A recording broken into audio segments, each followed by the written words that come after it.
Okay, ji. Assalamu alaikum, everybody. Today is the third day we are continuing on with the cost, but today we just have to discuss one last topic, and that is the earned value, which we started yesterday, but we could not conclude it. We did go through a number of terms relating to earned value. We talked about planned value, we talked about earned value, we talked about actual cost. And we also have seen how the comparison of planned value and earned value can give us the schedule variance, and the difference between earned value and actual cost can give you the cost variance.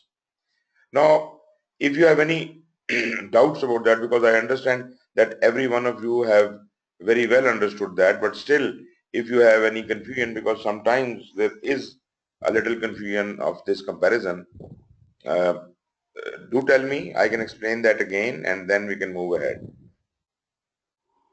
Ji.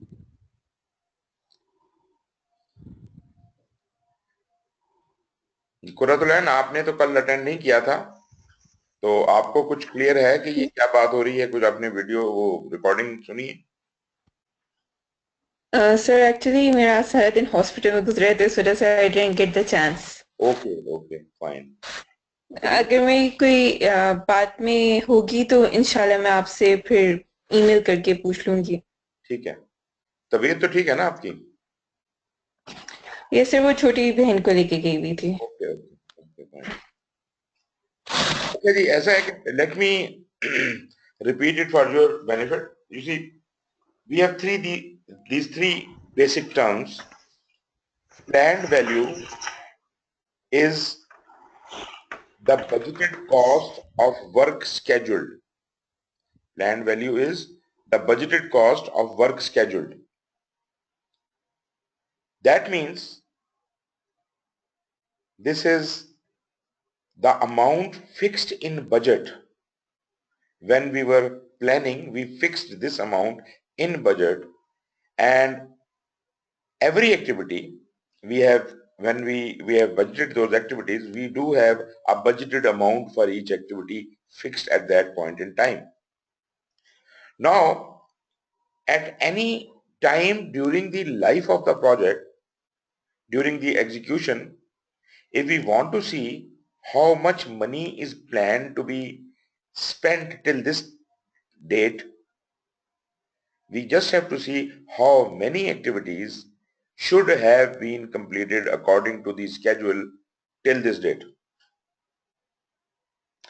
Then we just have to add the budgeted value of all those planned activities, and we will find the PV, planned value of this point in time. So the S curve represents the cost baseline as in front of you, and therefore it means that every point on the S curve or the cost baseline is actually the planned value for that moment, for that point in time. So what I can do is I can take this point, and that would mean that at this point, can you see this? Is it visible to you? Yes, sir. Yes, sir. Okay. So at this point, if I draw a straight line downwards, it will hit the timeline. So this is the exact time when the PV is this much. This is my PV at this point. So let us say this is point N, and this is my PV of the N time. So PV will vary at every point. If I can have a PV at this point, this would be my PV, right? So the PV is a cumulative value because this S curve is rising constantly. It doesn't fall down. So this is not the estimate from time to time. This is the continuously cumulative estimate of all the activities. So when I say PV at this point, that means all the activities which were scheduled to be completed by this time, if I sum up the budgeted value of all of those, that will be this point's planned value. Now you will be able to understand what do I mean by budgeted cost of work scheduled. This much work was scheduled to be done. Like you see, this is one activity, this is another, this is another activity, this is another, and these are all the activities which are to be completed till this point. So the budget of all of these, the budgeted value of all of these points, all of these activities would be the planned value at this point. Okay. Now, the second question here is, at this point, what is the earned value? Now, let me explain what is the earned value. Earned value is whatsoever number of activities have you actually completed till today or till this point, whatever number of activities, maybe you did only 4 or 3, whatever. So whatsoever is the actual factual position on ground of the number of activities completed successfully, just add up the budget of those few activities, not all of them. We are not talking about what all should have been done. We are saying what all has been done. So say these first 4 activities has been done. So the budgeted values of all these would be added, and that would be my earned value at this point. That would be my earned value at this point. And say it is less than the planned value naturally, because the 5th activity has not been done. Therefore, my earned value will be, the point of my earned value will be lower than that. So this red cross means this is my earned value. So we also call it budgeted cost of work performed. How much work has been performed? This is the amount fixed in budget for those activities only. The job which has not been done, we have not added it. So we promised we'll do 5 jobs, we did only 4. So out of our promise of 5, we have earned only 4. We fulfilled the promise for only 4 activities, not the 5th one. So this is the fulfilled promise. Earned value is my fulfilled promise. So earned value is definitely going to be less than the planned value because I have not completed all the jobs. So the difference between planned value and earned value, this is the difference. This is my variation in schedule. I was supposed to have done 5 activities, I did only 4. In terms of cost, that would be my schedule variance. Got this point? Yes, sir. Okay. So that is my schedule variance. Let us say the planned value was say 4,000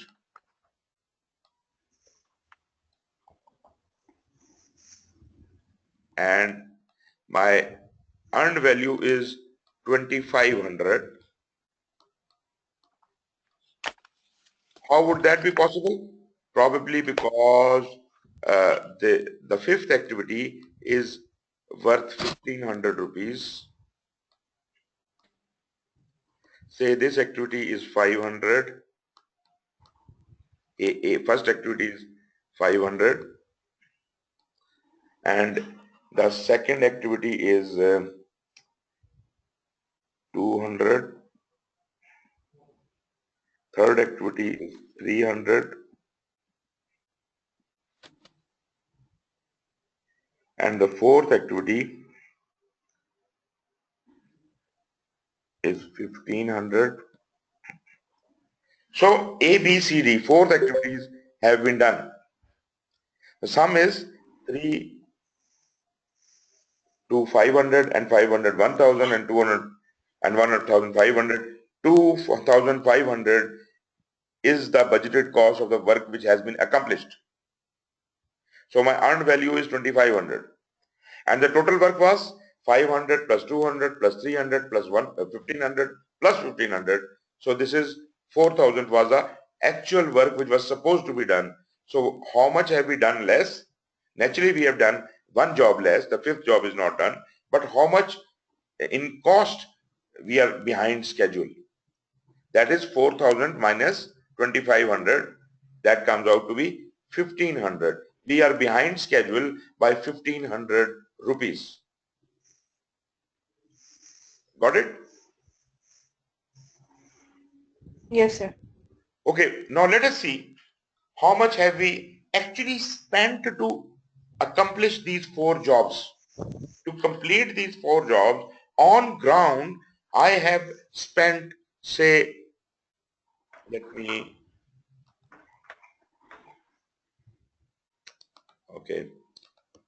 I have spent this much, and that is 5,000 rupees. I have spent 5,000 rupees, and this is my actual cost. This is my actual cost. And actual cost is what? Actual cost of work performed. Whatever the work has been performed. How much work has been performed? 4 activities have been performed. How much are they worth? Earned value is 2,500. How much have we spent in doing those 4 activities? We have spent 5,000 rupees. So can anybody tell me what is the cost variance? We have 3 terms: PV, EV and AC. What is the cost variance? Between PV and AC? Between PV and AC. Okay. Ghazi, you Baseline can't and see the screen? Just a minute. Ghazi, you can't see the screen? क्या सब लोगों को screen नजर आ रही है? Yes, sir, आ रही है. Okay, गाजी आपको आ रही है? जी सर, अभी आ रही है. आ रही है, good. Today we have got another newcomer, Mohammad Abdullah Khan. Abdullah, how are you?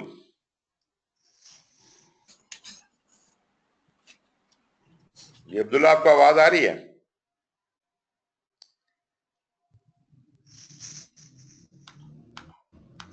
Okay. Abdullah ने जनाब ज्वाइन किया है आज. He is expected to sit the PMP exam soon, and he wanted to join the ongoing session. तो I have allowed him to join. और अब देखते हैं कि अगर तो इनको समझ आती है यहाँ से आगे तो अच्छी बात है. वैसे all the recordings will be available to you, Abdullah, and you can always go back and see all, listen to all previous lectures. But for the time being, अगर आप इससे satisfied नहीं भी होते तो हमारा next course जब शुरू होता है तो उसमें आप join कर सकते हैं. And this offer is open to all of you, and any one of you who wants to repeat and come sit in the next class as a whole or as part, मतलब थोड़ा बहुत भी आप सुन सकते हैं 1-2 lecture, so you can always join. You are most welcome. Anyway, coming back, so Thank you, sir. so ये जो हमारा टाइम है, फर्स्ट इसको हम एज्यूम कर लेते हैं कि ये क्या कहते हैं 1 month है. इस 1 month के टाइम के अंदर जैसे हमने बात की थी कि we were supposed to do 5 activities and they were worth according to the budgeted cost 4,000, and what we have actually done is 4 activities जिनकी कॉस्ट बनती है, budgeted cost बनती है 2,500. Therefore the accomplishment is only 2,500. But now how much have we spent is 5,000. अभी किसी ने कहा कि जी there is a difference between PV and AC. Comments please. Cost variance निकालने की नहीं सर, पीवी नहीं, AC and EV sir, sorry.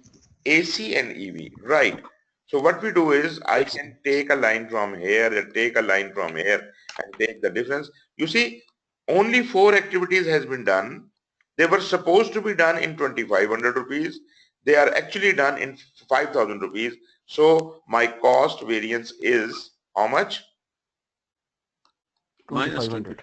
2,500. 5,000 minus 2500, right? 2500. And schedule variance was how much? It was 1500. Now, what do you think?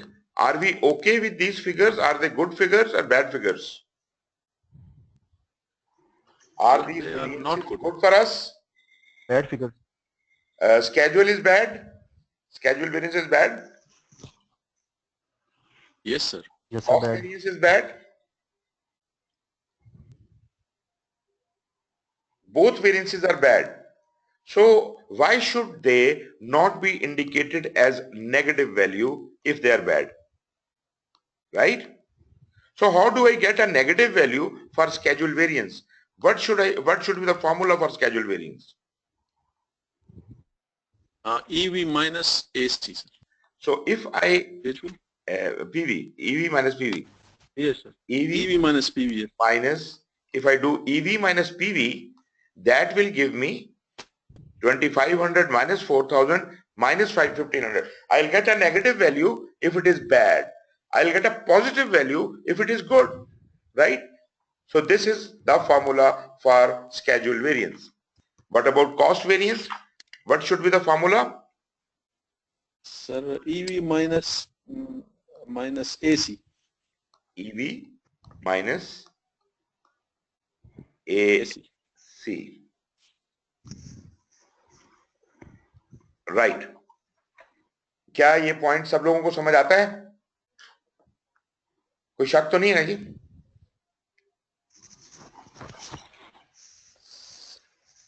Sir ये AC में तो अगर कम पैसे खर्च किए इट मींस के काम ही कम हुआ है, तो काम कम हुआ है तो how can it be good? आपको किसने कहा कि कम पैसे खर्च किए? खर्च कितने किए हैं जी? अगर कितने पैसे खर्च हुए हैं इसमें तो जी? कितने? 5000। इसमें तो ज्यादा खर्च किए हमने, लेकिन अगर हमने 2500 तो इसका मतलब ज्यादा खर्च कर दिया ना आपने, ओवर एक्सपेंड कर दिया। 2500 का काम आपने 5000 में किया तो ज्यादा पैसे खर्च कर दिए ना, इट इज बैड ना। तो 2500 में से 5000 निकालेंगे ना।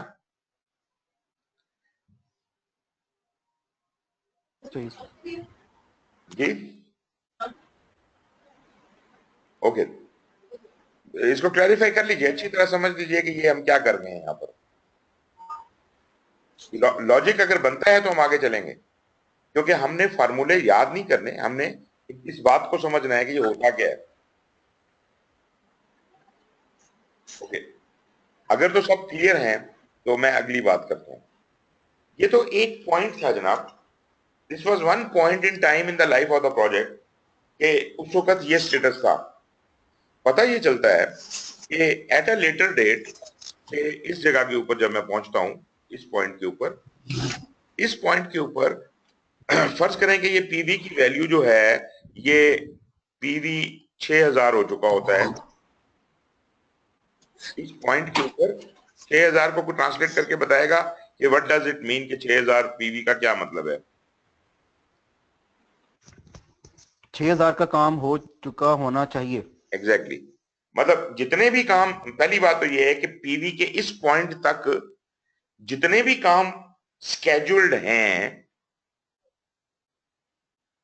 और अब तक फिनिश हो जाने चाहिए थे, उनका टोटल बजट जो है वो 6000 रुपए है। एग्री करते हैं जी इससे? यस। अच्छा, अभी जनाब जो पिछली प्रोग्रेस रिपोर्ट थी उसमें अर्न वैल्यू कम थी, तो बड़ी डांट पड़ी प्रोजेक्ट मैनेजर को कि भाई ये तुमने क्या किया है, इतना कम काम किया है, स्केड्यूल से पीछे जा रहे हो। तो उसने बड़ा जोर लगाया और उसने क्या किया जनाब, उसने इस दफा ज्यादा काम कर लिया। उसने कर लिया जनाब 7000 का काम। ये उसकी नई अर्न वैल्यू आ गई है, और ये इसीलिए पॉसिबल हो सका कि हम ये चीज मॉनिटर कर रहे थे। जो ही अर्न वैल्यू बैड आई थी तो हमने पकड़ के प्रोजेक्ट मैनेजर की धुलाई कर दी। अब धुलाई करने का फायदा ये हुआ कि उसने मेहनत की इस पीरियड के अंदर, और उसने ना सिर्फ ये कि 6000 रुपए तक के जितने काम होने थे, उसने जो इसके बाद भी अगला काम कोई होना था वो भी कर लिया। मतलब he is ahead of schedule. तो उसने क्या कर लिया जी, उसने 7,000 का काम कर लिया। और मजे की बात ये कि जो पैसे उसने खर्च किए इस 7,000 के काम तक, आपको पता है 5,000 रुपए तो पहले ही खर्च हो चुके थे। अब लाजमी बात है कि इससे तो ऊपर ही का कोई फिगर आएगा। लेट अस सी कि उसने जो पैसे खर्च किए वो हैं 6,500। ये 6,500 का मतलब है कि आज तक 6,500 रुपए खर्च हुए हैं। वो जो 5,000 इसमें शामिल है, जो पिछले वाला 5,000 था पिछले पीरियड का, वो इसमें शामिल है। कहने का मकसद ये कि उसने सिर्फ मजीद 1,500 रुपए और खर्च किए और काम कितना कर लिया। पहले काम उसका पड़ा हुआ था 2,500 पे, अब उसने काम पहुंचा दिया 7,000 पे। मतलब 25 और 7,000 का कितना फर्क है, 4,500। 4,500। 4,500 का काम कितने में कर दिया उसने, 1,500 में। 4,500 का काम उसने 1,500 में कर दिया। ये तो उसने मिरेकल करके दिखा दिया। अभी जरा देखिए कि एट दिस पॉइंट, ये जो अभी अगला वाला पॉइंट है, इस पे हमारी एसवी क्या बनी। ये दूसरी पीरियड की एसवी का क्या वही फार्मूला होगा, ईवी माइनस पीवी।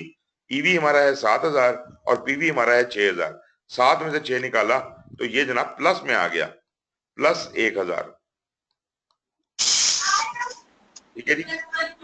और कॉस्ट वेरिएंस जब निकाली तो वो है 7,000 में से एसी निकालना है 6,500, तो ये आ गया 7,000 में से 6,500 निकले, ये भी प्लस में आ गया, plus 500।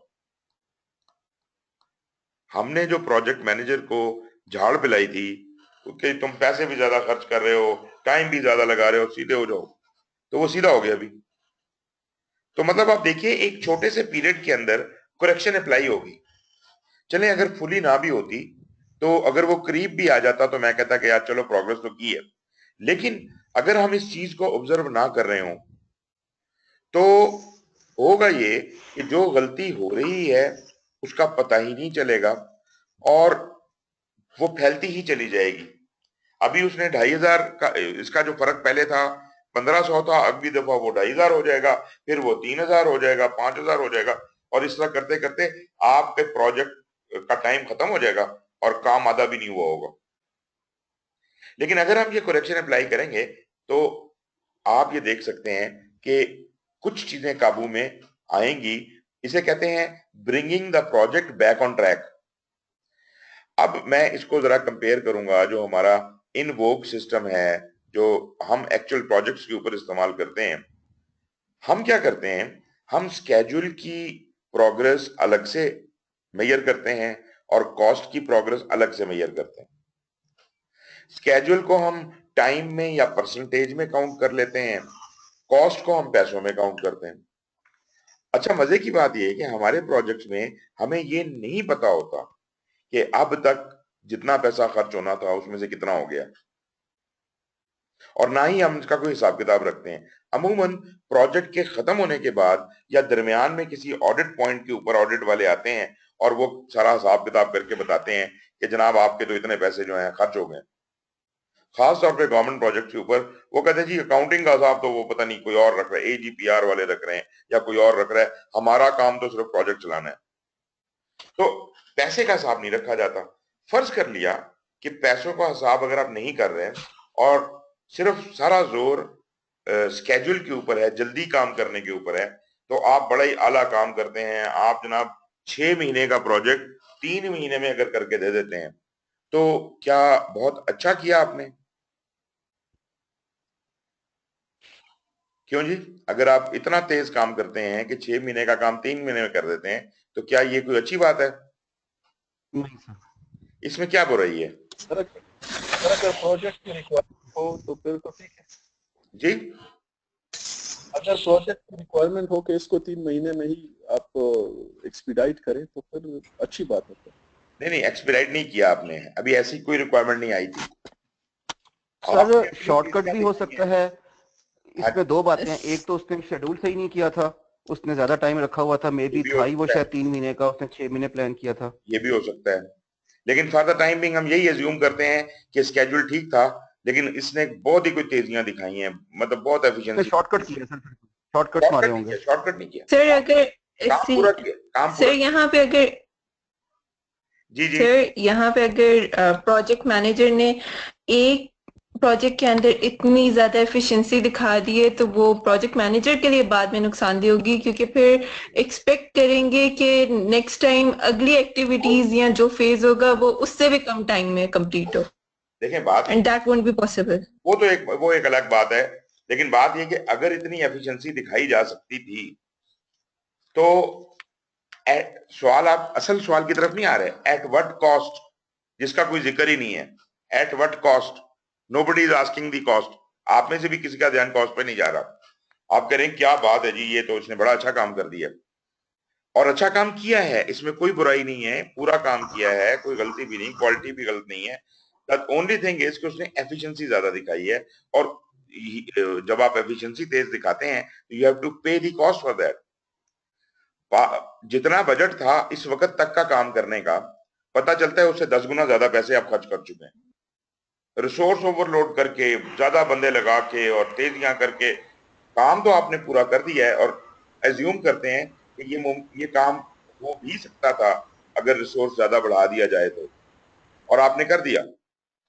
But the question again is कि क्या फाइनेंशियली या कॉस्ट के हिसाब से भी आप ठीक हैं? तो उसके हिसाब से तो आपने ब्लंडर कर दिया, आपने तो पूरे प्रोजेक्ट का बजट खत्म कर दिया।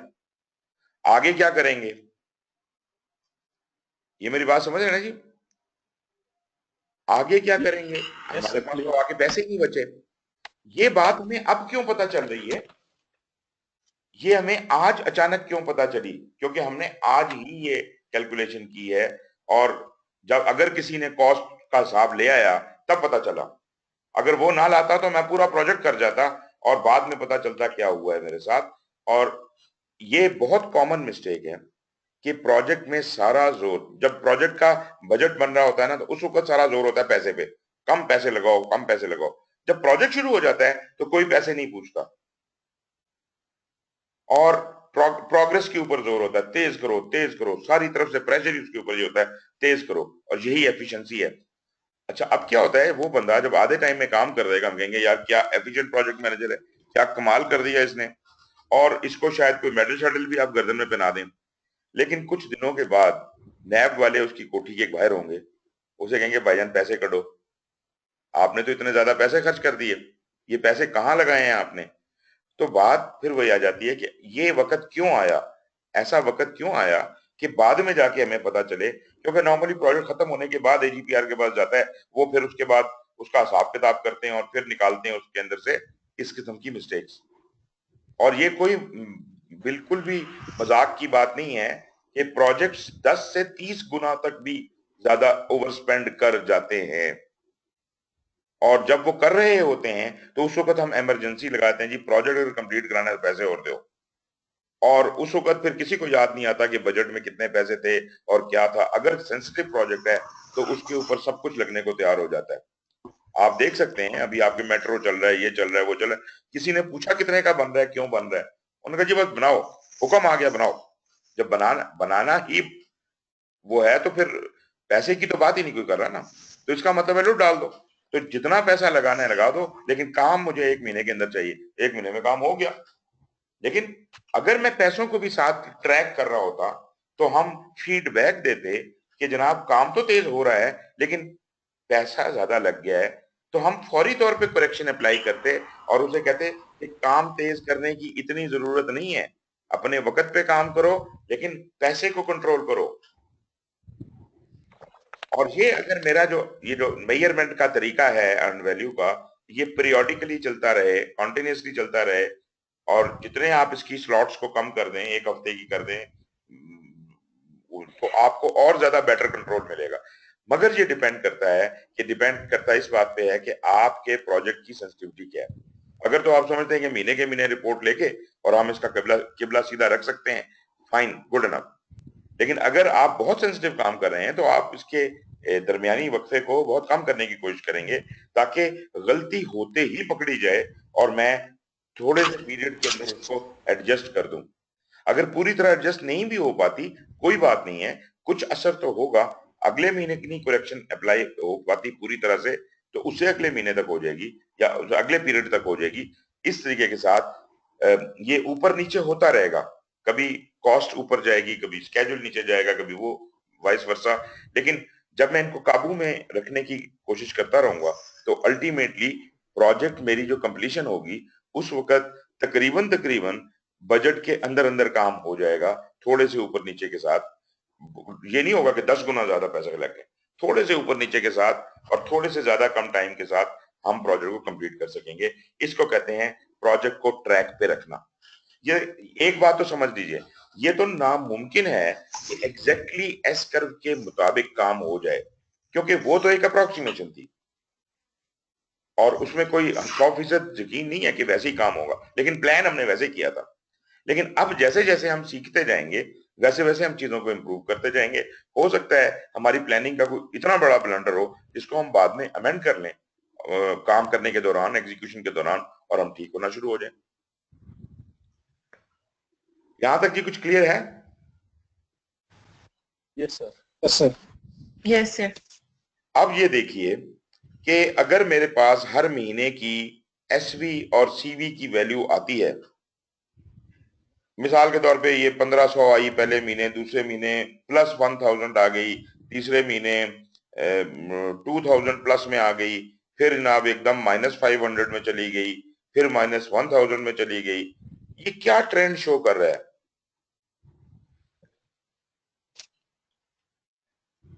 क्या ट्रेंड आपको शो हुआ इससे? कंसिस्टेंसी।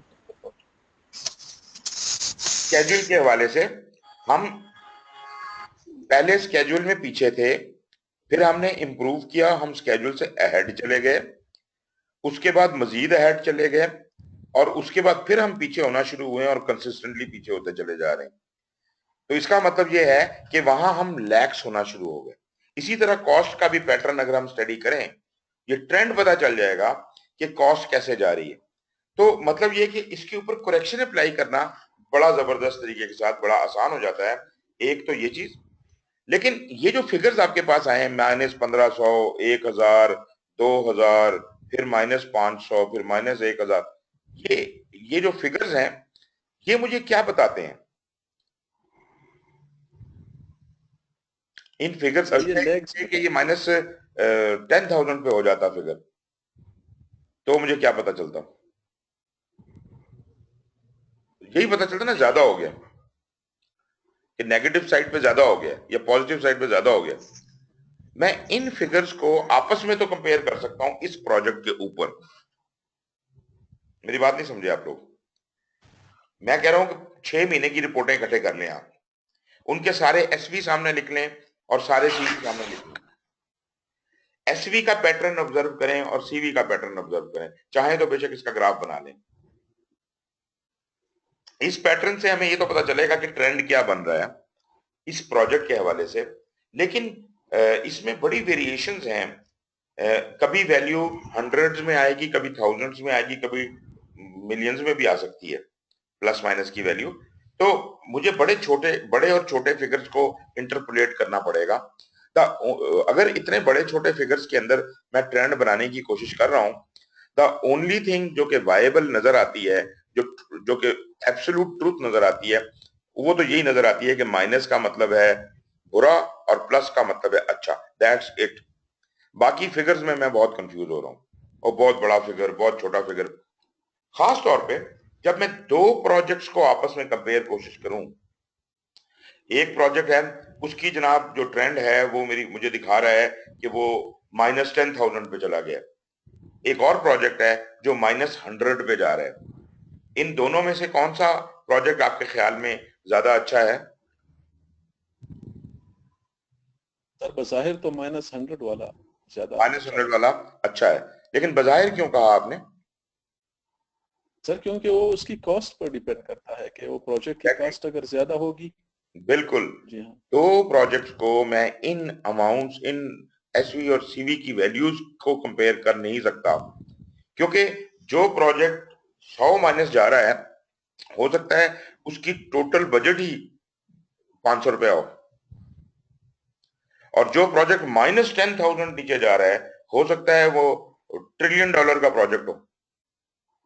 उसके लिए तो वो -10,000 इज ऑलमोस्ट ना होने के बराबर कोई चीज है। लेकिन जो 10 क्या कहते हैं -10 जा रहा है और उसकी टोटल वर्थ जो है 50 है, तो वो तो इट्स अ बिग डिफरेंस। तो 1/5 लेट हो गया है प्रोजेक्ट, या 1/5 ज्यादा एक्सपेंड कर गया है। इसका मतलब है कि हम दो प्रोजेक्ट्स के एसवीज को और सीवीज को आपस में कंपेयर करके नहीं देख सकते, अगर हम एसवी और सीवी के हवाले से बात कर रहे हैं। और दूसरी बात मैंने ये कही कि इवन अगर एक ही प्रोजेक्ट भी है, तो मुझे ये ऑब्जर्व करना, अगर मेरे पास एक एक एक डाटा लिखा हुआ हो मेरे सामने कि जी पहले महीने ये थी वैल्यू, माइनस थी, फिर प्लस थी, फिर ये थी, वो थी, तो वो फिगर सुकड़ते और बड़े होते रहेंगे और मुझे सिवाय माइनस प्लस के कुछ समझ नहीं आएगा। कोई ऐसा तरीका होना चाहिए कि मुझे कुछ ये डिफरेंस इस तरह से पता चले कि जिसको कंपेयर कर सकूं मैं अक्रॉस दूसरे प्रोजेक्ट्स के साथ, और मुझे कोई कंसिस्टेंट टाइप की वैल्यूज मिले। ये जो तरीका है इसमें इस्तेमाल हुआ वेरिएंस निकालने में, ये तो बच्चों वाला तरीका है। इसमें से ये माइनस कर दो तो ये आ जाएगा। बच्चा छोटा होता है, उसको कहते हैं यार ये 2 और जमा 4 क्या होता है, तो इसमें से ये माइनस कर दो, तो ये बच्चों वाला तरीका है। लेकिन जरा बड़ों वाला तरीका क्या होगा कि हम क्या करें जी, उसको प्रोपोर्शनेट करें सर कॉस्ट के हम साथ। उसकी रेशियो निकालें कि ये जो दो वैल्यूज हैं ईवी और पीवी की, इनके दरमियान क्या रेशियो है, रिलेशनशिप उसकी क्या है आपस में। इसी तरह जब मैं कॉस्ट की बात करता हूं तो ईवी और एसी की क्या रिलेशनशिप है। तो अगर, तो मैं पहले स्केड्यूल की बात करता हूं, अगर तो उतना ही काम हुआ है जितना होना चाहिए था, तो EV will be equal to PV. If EV is equal to PV, तो अगर मैं ईवी को पीवी से डिवाइड करूं या पीवी को ईवी से डिवाइड करूं, जवाब एक ही आएगा। ये मानते हैं जी? Yes sir. ओके, इसका मतलब है कि मैं डिवाइड करूं तो मुझे कुछ मिलता है, और ये एक मैं भी आपको आगे प्रूव करता हूं। ओके, अब मुझे बता, मैं आपको अगर ये एक रूल बता दूं, जैसे प्लस माइनस का रूल बताया था, अगर वैल्यू 1 से ज्यादा आ जाए तो अच्छी बात, अगर वैल्यू 1 आ जाए तो ठीक, अगर 1 से कम हो तो बुरी बात। अब मुझे बताइए, इसे कहते हैं स्केड्यूल परफॉर्मेंस इंडेक्स। मैं किसको किससे डिवाइड करूं? पहला वाला केस ले लीजिए, ईवी 2500, पीवी 4000। ऊपर क्या रखूं, नीचे क्या रखूं, ईवी या पीवी? सर ऊपर ईवी रखना चाहिए। ऊपर ईवी रखूं ऊपर इतना आएगा सर और नीचे एक्चुअल कॉस्ट। तो ये आ जाएगा 2500 divided by 4000, and that would be naturally something less than 1। ऐसे ही होगा ना जी? Yes sir. तो ईवी को ऊपर रखें, पीवी को नीचे रखें, तो this is the formula for schedule performance index, CPI, SPI. Schedule performance index is equal to EV divided by PV, which means if the value is less than 1, we are behind the schedule. If value is 1, then we are on schedule, and if value is more than 1, अब जब second case को देखिए, आपकी value जो PV की थी वो 6000 थी और ईवी की थी 7000 थी। ईवी व पीवी करेंगे 7000 बटा 6000, 1 पॉइंट समथिंग जवाब आएगा। इसका मतलब है कि anything more than 1 is good, we are going ahead of schedule.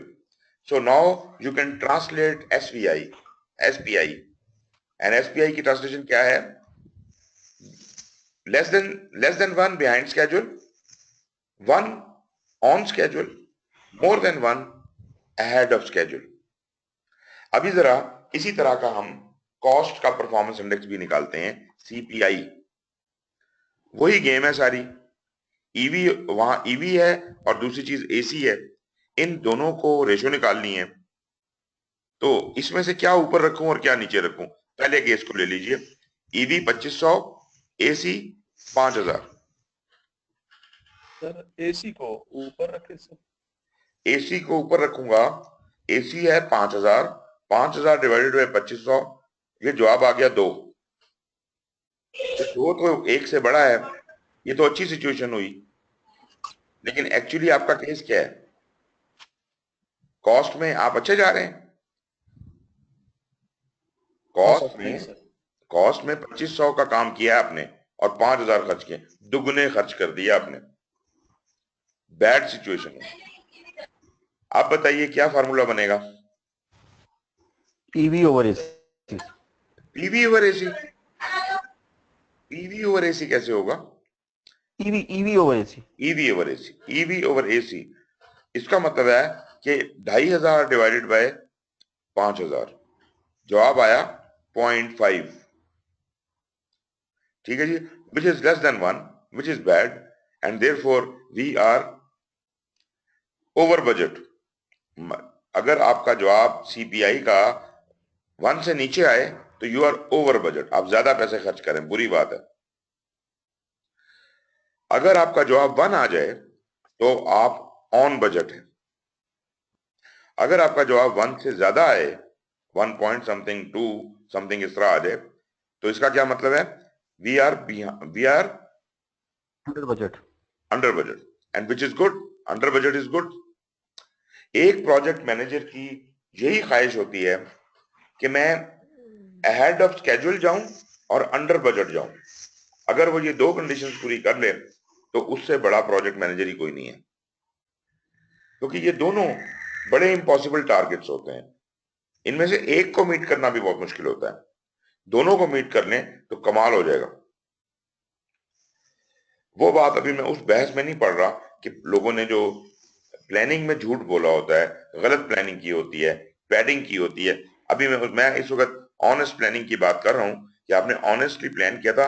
लेकिन पता है ना, प्लानिंग तो एक एस्टिमेशन था, जरूरी तो नहीं है कि वही एस्टिमेशन के मुताबिक काम हो, काम उससे आगे पीछे हो सकता है, लेकिन कितना आगे पीछे।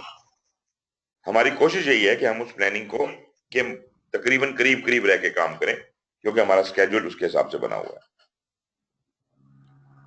अब आप एसपीआई की और सीपीआई की वैल्यू अभी बड़ी वाजे है। अभी ना तो वैल्यू बड़ी होगी, ना फैलेगी, ना मिलियंस में जाएगी, ना कुछ। अब आपकी वैल्यू पॉइंट के इर्द गिर्द घूमेगी, 1 से थोड़ी ऊपर थोड़ी नीचे। इसका मतलब है कि अब it is very comfortable for me कि मुझे ये देखना है कौन सी वैल्यू 0 से शुरू हो रही है विच इज बैड, और कौन सी वैल्यू 1 से शुरू हो रही है दैट इज गुड। अब अगर मेरे पास सारे सीपीआई और एसपीआई लिखे हुए हों तो मैं ये ट्रेंड देखना मेरे लिए बड़ा आसान हो जाएगा। और अगर इसी ट्रेंड को मैं एक ग्राफ की सूरत में प्लॉट कर लूं, एक 1 की लाइन लगा लूं और उससे लोअर वैल्यूज 1 से नीचे जाएंगी और हायर ऊपर जाएंगी, तो बकायदा मुझे एक ट्रेंड का ग्राफ मिलेगा। स्केड्यूल का अलग कलर में बना लीजिए, स्केड्यूल परफॉर्मेंस इंडेक्स का, और कॉस्ट परफॉर्मेंस इंडेक्स का अलग कलर में, एक रेड बना लें, एक ब्लू बना लें, तो आपको नजर आ जाएगा कि दोनों का क्या ट्रेंड जा रहा है। और उस ट्रेंड के हिसाब से आप अपने प्रोजेक्ट मैनेजर की तबीयत साफ करें। यहां तक बात क्लियर होगी जी? Yes sir clear. ओके। ये मैंने आपको जो बताया, ये तो आपने वेरिएंस निकाली, ये एसवी और सीवी क्या था? ये वेरिएंस थी। एक हमने वेरिएंस निकाली, इसको कहते हैं वेरिएंस एनालिसिस। उसके बाद हमने परफॉर्मेंस इंडिकेटर्स निकाले। याद है केपीआईज होते हैं जैसे की परफॉर्मेंस इंडिकेटर, यहां हमने कॉस्ट का और स्केड्यूल के परफॉर्मेंस इंडिकेटर्स निकाले। उन इंडिकेटर से हमने ट्रेंड एस्टेब्लिश किया। ट्रेंड कब तक होता है? आज तक। आज तक जो कुछ होता आया है उससे क्या ट्रेंड एस्टेब्लिश होता है। तो अगर मुझे आज तक का ट्रेंड पता है और मुझे उसकी ऊंच नीच का अंदाजा है, तो क्या मैं प्रिडिक्ट कर सकता हूं कि अगले महीने की रिपोर्ट क्या होनी चाहिए? क्यों जी? यस सर कर सकते हैं। ओके, मैं अच्छी अप्रोक्सीमेशन लगा सकता हूं, मैं अच्छा तरीके के साथ ये कह सकता हूं कि अगले महीने की रिपोर्ट में ये वैल्यू तकरीबन आएगी, और वो फेयरली गुड गैस होता है। इसको कहते हैं जी प्रोजेक्शन। आपने ट्रेंड को प्रोजेक्ट करके बताया कि अगले माह क्या होगा, उससे अगले माह क्या होगा, उससे अगले माह क्या होगा। ये आप क्या कर रहे हैं? You are projecting. और इस तरह मैं अपने प्रोजेक्ट का एंड फोरकास्ट कर सकता हूं। मैं ये बता सकता हूं कि अब ये प्रोजेक्ट कितने पैसों में मुकम्मल होगा और कितने टाइम में मुकम्मल होगा। क्या ऐसा मुमकिन है? ये सर अंदाजा लगाया जा सकता है सर। बिल्कुल सही। तो ये अब आप ये देखें मैंने क्या किया, इस एक अर्नड वैल्यू के अंदर, इस मेथड के अंदर हमने कौन कौन से एनालिसिस किए। हमने अर्नड वैल्यू एनालिसिस किया, हमने वेरिएंस एनालिसिस किया, हमने ट्रेंड एनालिसिस किया, हमने प्रोजेक्शंस की, हमने फोरकास्टिंग की। और एक और चीज भी है, उसको मैं अभी जिक्र करता हूं, उसे कहते हैं टू कंप्लीट परफॉर्मेंस इंडेक्स। उसकी तरफ मैं आता हूं। लेकिन ये बातें यहां तक तो समझ आ गई ना जी। अभी एक दो चीजें और हैं जिनको जरा बात करने की जरूरत है। ओके, क्या बात है जी। मैं पहले ये सारा कुछ मिटा दूं और ओके। अब जनाब ये पहले महीने की रिपोर्ट पे आ जाइए। ये मेरा पहला महीना है और ये मेरा पीवी है, ये मेरा ईवी है। और अभी फर्ज करें एक ही महीना गुजरा है और ये मेरा एसी है। ठीक हो गया जी। अब ये क्या होगा, अब चूंकि ये पहले महीने की रिपोर्ट है, मैं यहां से एक लाइन ईवी तक खींच लूंगा, यहां से एक लाइन एसी तक खींच लूंगा। अगला महीना आएगा, मैंने जो कोई भी करेक्शन वगैरह अप्लाई की, फर्ज करें ये अगला महीना है। अब मेरे ईवी की वैल्यू फर्ज करें यहां पहुंच गई है। This is my EV.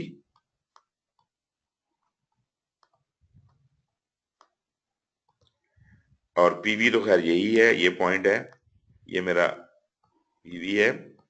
और एसी मेरा फर्ज करें यहां आ गया, नीचे आ गया। अब जो पीवी की लाइन चली हुई थी वो कहां, ईवी की लाइन चली हुई थी वो कहां पहुंचेगी? ईवी की इस पॉइंट पे पहुंचेगी।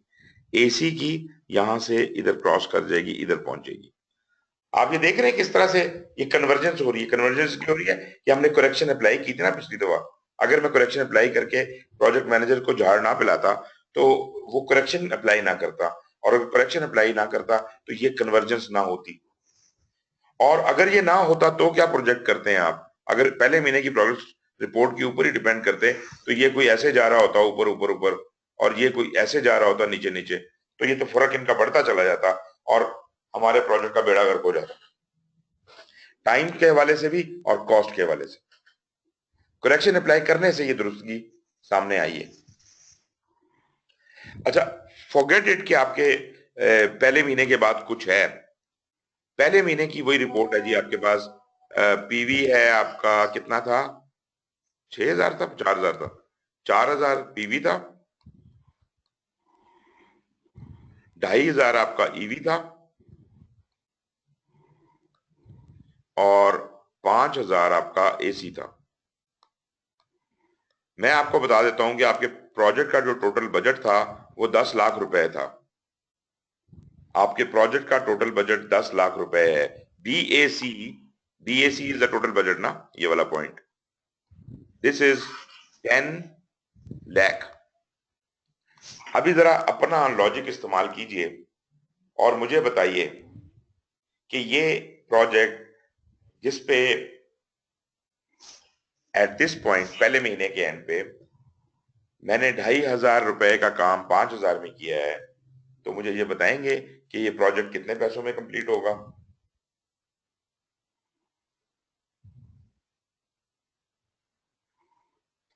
क्या फोरकास्ट है आपका? 2 मिलियन में। 2 मिलियन में। Everybody agrees with that?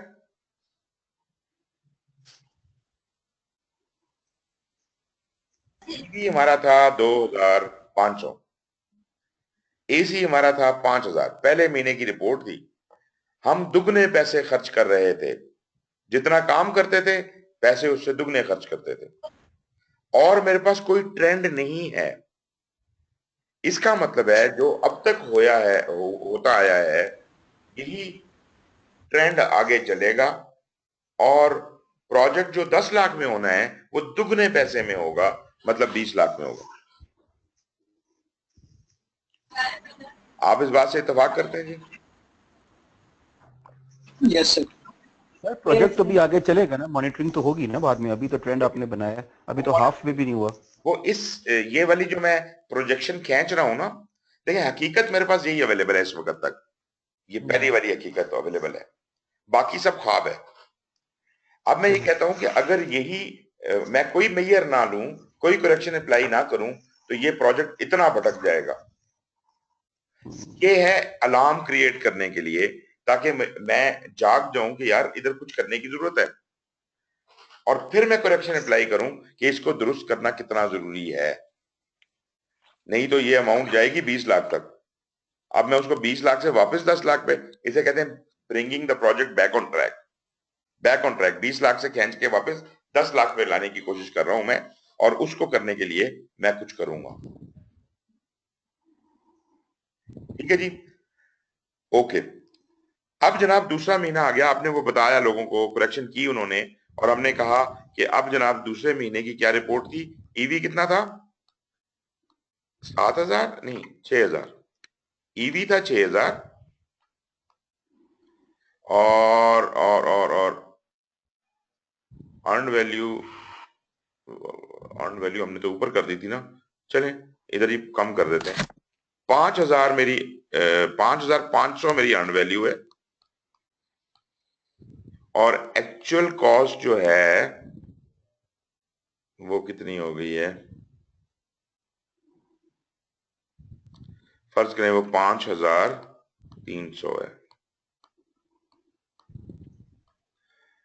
Right जी?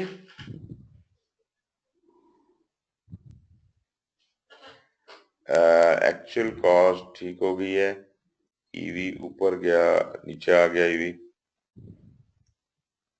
हाँ नहीं, ईवी कम है ना जी, ईवी कम है, तो 6000 वो, हाँ बिल्कुल। ये जो अभी सिचुएशन आपके सामने है, पीवी 6000, दूसरे महीने की रिपोर्ट बता रहा हूं, पीवी 6000, ईवी 5500, और एसी 5300, राइट? इसको जरा कहीं ज़हन में रखिएगा। ओके, पहले मैं वापस जाता हूं पहले महीने के ऊपर। पहले महीने के ऊपर जो ट्रेंड अब तक है उसको आगे प्रोजेक्ट किया जाए, और ये देखा जाए कि मेरा नया एस्टिमेट फोरकास्ट का क्या बनेगा, फोरकास्टेड एस्टिमेट क्या बनेगा। उसको कहते हैं EAC, estimate at completion. EAC नया एस्टिमेट एट कंप्लीशन। अब ये प्रोजेक्ट कितने में हो जाएगा? तो जो अभी तक होता है इसका बड़ा सीधा सा है कि मैं क्या करता हूं, अगर 2500 का काम 5000 में होता है तो 10 का कितने में होगा? 2500 क्या था? 2500 था ईवी, ठीक है जी। 2500 का काम कितने में हुआ? एसी में। अगर 2500 का काम इस 5000 में हुआ, तो 10 लाख जो कि आपका बीएसी है वो कितने में होगा? ईएसी में होगा। ऐसे ही है।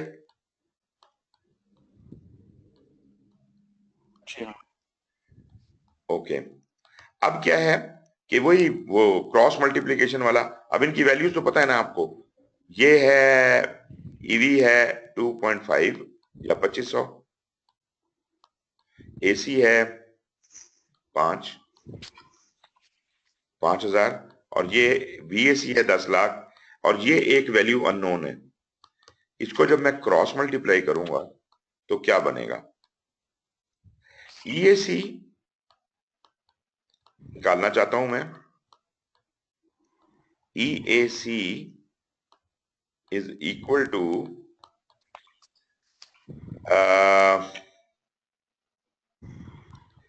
BAC, ये चेक कीजिएगा मैं ठीक लिख रहा हूं या गलत लिख रहा हूं। BAC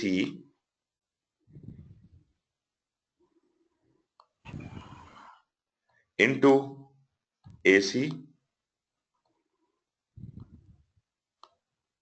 by EV। गलत तो नहीं लिख दिया मैंने? नहीं सर, ठीक ठीक लिखा सर आप। EAC EV इसके नीचे आ जाएगा और BAC इंटू AC। ये बात सही है जी? Are you okay with this formula? ये जनाब EAC फाइंड करने का फॉर्मूला है।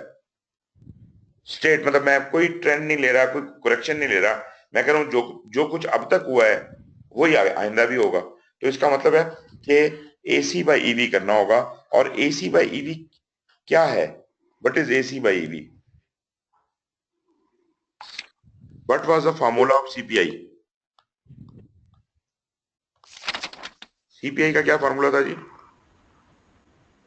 EV over AC। EV over AC। ठीक है जी। अगर ये बात है तो ये तो उसका उलट नहीं है, AC over EV। Yes sir, उलट है सर उसी का। इसका मतलब है कि अगर मैं ये कह दूं कि BAC डिवाइडेड बाय CPI, कोई इतराज? नहीं नो सर, सर। ठीक है सर। इसका मतलब ये हुआ कि simplest formula to find estimate at completion is divide the total budget by the current CPI value. That's it. CPI value क्या निकली थी पहले महीने की? जी क्या निकली थी?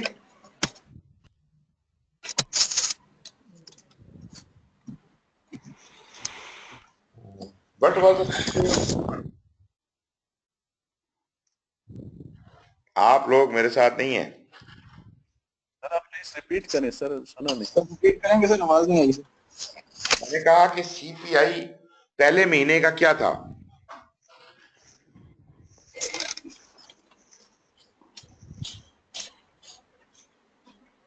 0.5 सर। 0.5। 10 लाख आपका BAC है, 10 लाख डिवाइडेड बाय 0.5 क्या बना? 20 लाख। 30 लाख। वही जवाब आ गया ना जो पहले दिया था आबिद ने। जी सर। तो ये है जनाब हमारी सूरत-ए-हाल। This is the formula for BAC। This is the simplest formula, formula for estimate at completion, EAC, estimate at completion. This is the simplest formula. मैं क्यों बार बार कह रहा हूं simplest formula? Because this is not the only formula, there are many formulas. मैंने एक दफा इसके ऊपर थोड़ी सी रिसर्च की थी और जितने PMI के दिए हुए फार्मूले हैं और जो दूसरी फाइनेंस की किताबों में हैं, सारे इकट्ठे करके जो डिफरेंट पॉसिबिलिटीज बनती हैं, तकरीबन मुझे जो याद पड़ता है 40 के करीब फार्मूले हमने EAC के लिए बनाए थे। और वो 40 फार्मूले जो हैं वो डिफरेंट सिचुएशंस के अंदर इस्तेमाल किए जा सकते हैं। अब आप ये देखिए, ये किस सिचुएशन में इस्तेमाल किया गया है? ये इस सिचुएशन में इस्तेमाल किया गया है कि इसके बाद कोई करेक्शन है तो वो हमें नहीं पता। ये सिर्फ इस पॉइंट के CPI की बेस पे। मजे की बात यह है कि अगर इससे पुराना कोई CPI होता तो उसको भी हमने केटर नहीं किया, हमने कहा इस पॉइंट पे जो CPI है। अभी जरा मुझे ये बताइए कि जो दूसरा महीना है उसका डाटा आपके सामने लिखा हुआ है, उसको देख के जरा मुझे बताएंगे कि EAC की क्या वैल्यू बनती है। पहले महीने को भूल जाना है आपने, दूसरे महीने की वैल्यूज हैं। आपको क्या चाहिए? AC और EV चाहिए। EV है 5500, AC है 5300 और BAC आपको पता 10 लाख है।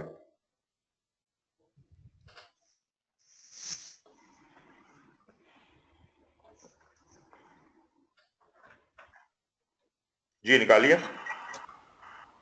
सर ये बनता EV है 6000 नहीं है सर?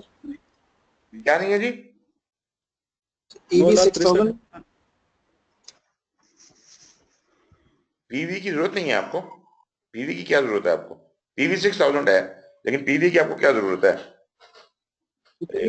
EV 6000 और AC 5300, यही है सर दोनों? 6000 is PV 5,500 EV and 5,300 is AC.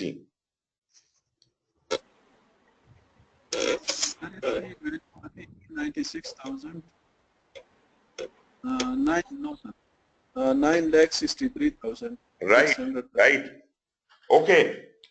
पहले महीने आपने अपने बॉस को ये बताया कि सर ये 20 लाख में से कम में काम नहीं होगा।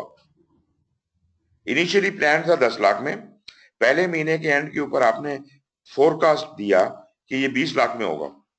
फिर आपने करेक्शन अप्लाई की और उससे अगले महीने आपने बॉस को कहा सर ये 9,60,000 में होगा। उससे अगले महीने कुछ और हो गया। अब आपने अपने बॉस को बताया सर आप 12 लाख में होगा। आप मुझे ये बताएं जब आप इतनी वेरिंग फिगर्स देंगे तो बॉस आपके साथ क्या सलूक करेगा? So this formula may be good for a single instance and especially when nothing is known behind it, before it. But if other data is available, then this data is faulty. Then I have to consider कि पीछे से क्या trend चला आ रहा है और मुझे उस ट्रेंड को केटर फॉर करना पड़ेगा। कोई बात समझ आई? भाई Yes, पहले सीपीआई था 0.5, अभी क्या है सीपीआई 1 पॉइंट कितना 037. कितना जी 1.037. 1.037। तो 1.037, तो अगर आपने ये इंप्रूव किया है तो क्या अब इसका ये मतलब ले लिया जाए कि जो गुनाह आपने पिछले महीने किया था वो सब धुल गए? जो ट्रेंड आपने पिछले महीने का है अब उसको केटर करने की जरूरत नहीं है। पिछले महीने के करतूत आपके साथ चलेंगे एंड तक। इसका मतलब है मुझे कोई इस तरह का तरीका इस्तेमाल करना है कि मैं अब तक जितने सीपीआई गुजर चुके हैं उनका क्युमुलेटिव इफेक्ट ले सकूं। एक तो तरीका ये हो सकता है कि मैं सारे सीपीआईज की एवरेज ले लूं, which you will find is not a good way of doing it. The best way of doing it is to find cumulative value at any point of the CPI is to take the sigma of EV divided by sigma of AC. जितने भी आज तक EV गुजर चुके हैं, पहले महीने का, दूसरे महीने का, तीसरे महीने का, आज तक के सारे EV जमा कर लें और उसको डिवाइड कर दीजिए आज तक के सारे एसीज के साथ। सो इसको मैं कहता हूं, जरा स्क्रीन क्लियर कर दूं, इसको मैं कहता हूं CPIC cumulative performance index cumulative, which is equal to sigma EV divided by sigma AC।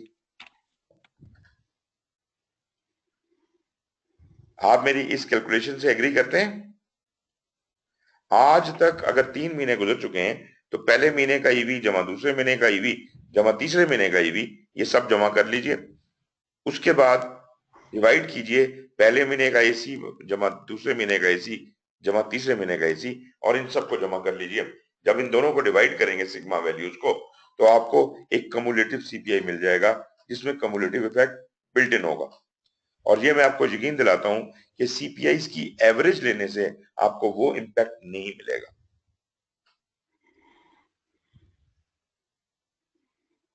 क्या ख्याल है जी? कंफ्यूज तो नहीं हुए? नहीं सर, ठीक है सर। अच्छा, अब जी चलें, हम अभी हैं दूसरे महीने के ऊपर बात करते हैं। मैं दूसरे महीने पे हूं। पहले महीने का एक सीपीआई है, दूसरे महीने का एक सीपीआई है। Let us find the CPIC. इस वक्त सीपीआईसी की क्या वैल्यू है? पहला ईवी क्या था आपका?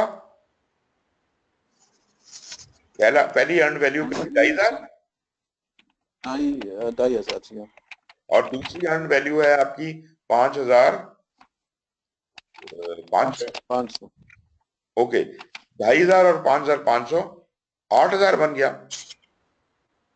जी सर। 8000 जरा जेन में रख लीजिए।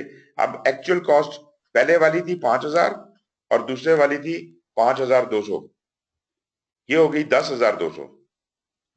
अब नीचे 10200 रखें और ऊपर रखें 8000। 8000 डिवाइडेड बाय 10200। कंफ्यूज तो नहीं हुए? नहीं सर। 0.78 0.78। दिस इज, जिसे कहते हैं ना, moderated view of the CPI, cumulative view है ये। वो एकदम 1 हो गया था ना हमारा, 1 से ऊपर चला गया था। That is a big variation. असल में जैसे जैसे महीने गुजरते जाएंगे, प्रोग्रेस आती जाएगी, आपका जो पिछला सारा कमुलेटिव इफेक्ट अगर मैं अप्लाई करता जाऊं, तो आपका कमुलेटिव जो है वो स्मूदन आउट होता जाएगा, वो होम इन होता जाएगा। आपको अपने बॉस को जब बताएंगे, इतनी बड़ी बड़ी वेरिएशन आना बंद हो जाएंगी कि 20 लाख से एकदम 9 लाख पे आ जाएं, फिर 12 पे चले जाएं। तो पहले 2 महीनों के बाद आपकी चीजें स्मूदन आउट होना शुरू हो जाएंगी और आप कंसिस्टेंट और अच्छे फिगर्स अपने बॉस को बता सकेंगे। लेकिन अभी वो वक्त नहीं आया। अभी हम एक और मसले में फंस गए हैं। ये जो सीपीएसी की वैल्यू लगाई है, ये तो ट्रेंड है आज से पहले का, भले कितने भी महीने गुजर चुके हों, ये उनका ट्रेंड है। ये ट्रेंड हम अप्लाई करेंगे बकाया प्रोजेक्ट के ऊपर। जो काम बाकी रहता है उसको कहते हैं estimate to complete. Estimate to complete, इसको हम ईटीसी भी कहते हैं।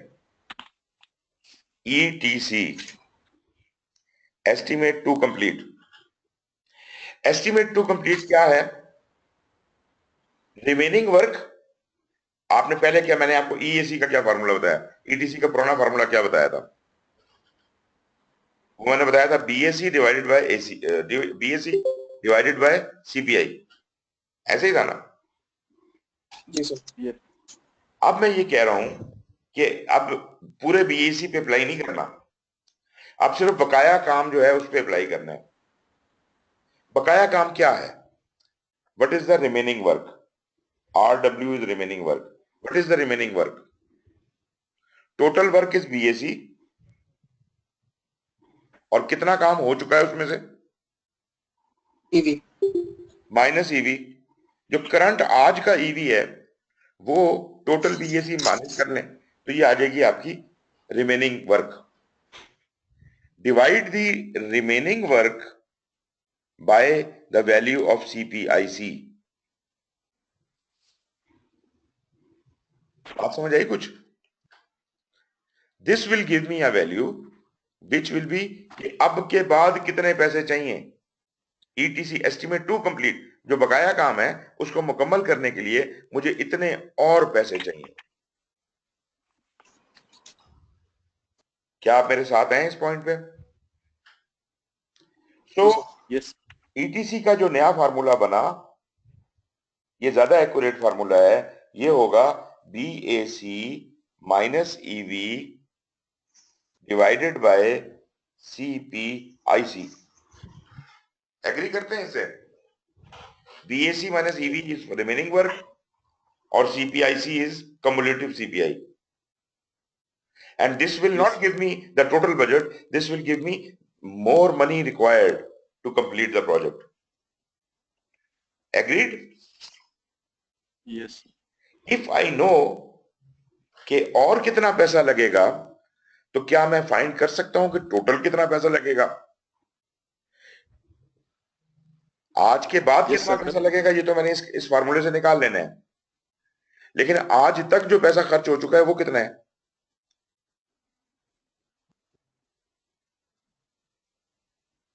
जी जनाब। Actual cost, sir. Actual cost till today, जो लेटेस्ट एक्चुअल कॉस्ट है आखिरी वाली, वो अगर मैं जमा कर दूं तो वो मेरा बन जाएगा estimate at completion. So estimate at completion is equal to actual cost plus ETC। ये है जी EAC is equal to AC plus ETC, और ETC को भले आप रिप्लेस कर दें BAC minus EB by CPIC से, तो मेरा एस्टिमेट एट कंप्लीशन का नया फार्मूला बन गया।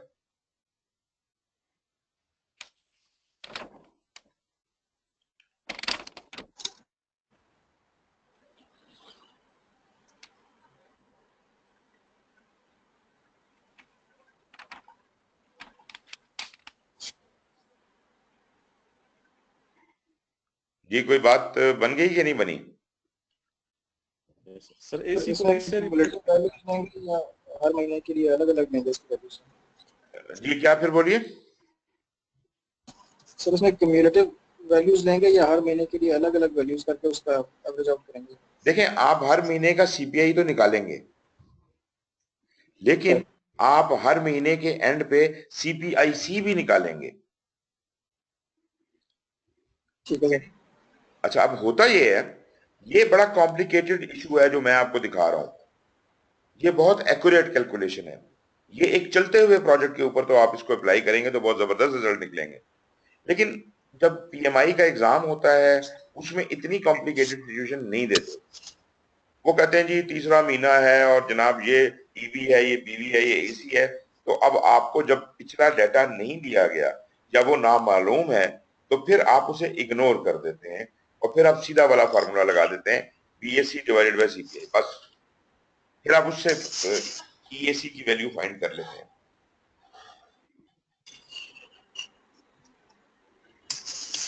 सर इसमें एक चीज और है सर। जी जी।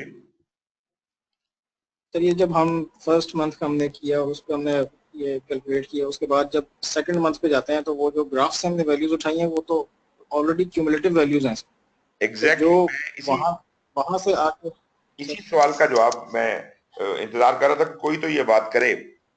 बिल्कुल सही है जनाब आपकी बात कि वो क्यूमुलेटिव वैल्यू है, लेकिन आप मुझे एक बात बताइए, जब क्यूमुलेटिव वैल्यू एक दूसरी क्यूमुलेटिव वैल्यू के साथ डिवाइड होती है तो क्या बनता है उसका? वो क्यूमुलेटिव तो नहीं रही ना, ट्रेंड। उसका कम्युलेशन जी ब्रेक हो जी सर। जाता है ना, तो वो CPI की जी शक्ल सर। में आ गई ना वो अभी। तो इसका मतलब ये हुआ ठीक। कि मैं ये कंसिडर नहीं कर रहा कि वो वैल्यू कम्युलेटिव है या नहीं है।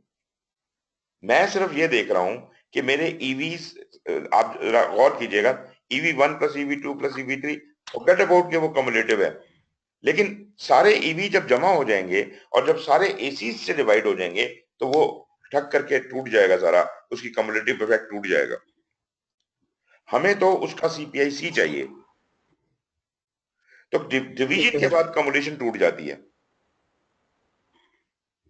मतलब इन नटशेल ये एवरेज ही हुई दोनों चीजों की, ईवी की भी एवरेज हो गई और तकरीबन सीपीआई की एवरेज है, भी जो है। लेकिन आप बेशक एवरेज निकाल के देख लीजिए। आपका पहले था 0.15 0.05 और दूसरा था 1.07, तो आप देखेंगे तो ये 0.78 नहीं आएगा, ये 0.75 के करीब आएगा।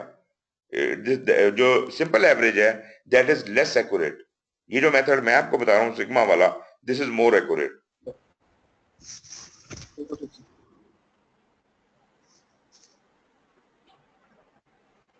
दूसरे एक इसमें सर डाउट और था।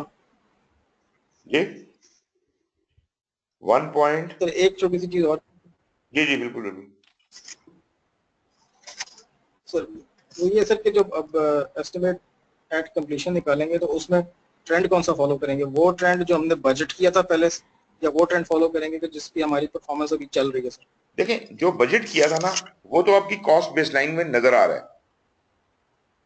ठीक है। कॉस्ट बेसलाइन अपनी जगह पर है, कॉस्ट बेसलाइन से कंपेयर ही तो कर रहे हैं हम। जब PV को कंपेयर करते हैं, असल में वो उसको तो हम कंपेयर कर रहे हैं, लेकिन दरअसल हमारा मसला ये है कि हमने काम कितना किया और खर्च कितना किया, ये कॉस्ट की बात हो रही है। जब स्केड्यूल की बात करेंगे तो PV आएगा बीच में। स्केड्यूल में PV और EV का मुकाबला होगा, उसमें भी यही गेम चलेगी PV और EV के हवाले से। और वहां पे हम EAC जो होता है वो होता है ETAC कहते हैं उसे, छोटा सा टी लगा देते हैं E के साथ, that is estimated time at completion. ठीक है ठीक ना है कि सर। वो उसका मैं तरीका आपको अभी बताता हूँ। वो एस्टिमेटेड टाइम निकालने का तरीका एक अलग है, सिमिलर है, इससे बहुत सिमिलर है, लेकिन वो अलग है। लेकिन अभी हम सिर्फ कॉस्ट के ऊपर कंसंट्रेट कर रहे हैं। ठीक है। इसके अलावा आप पीएमबीओके में देखें, मैं जरा आपको थोड़ी स्लाइडें आगे लेके जाता हूं, आपको अंदाजा होगा। ओके,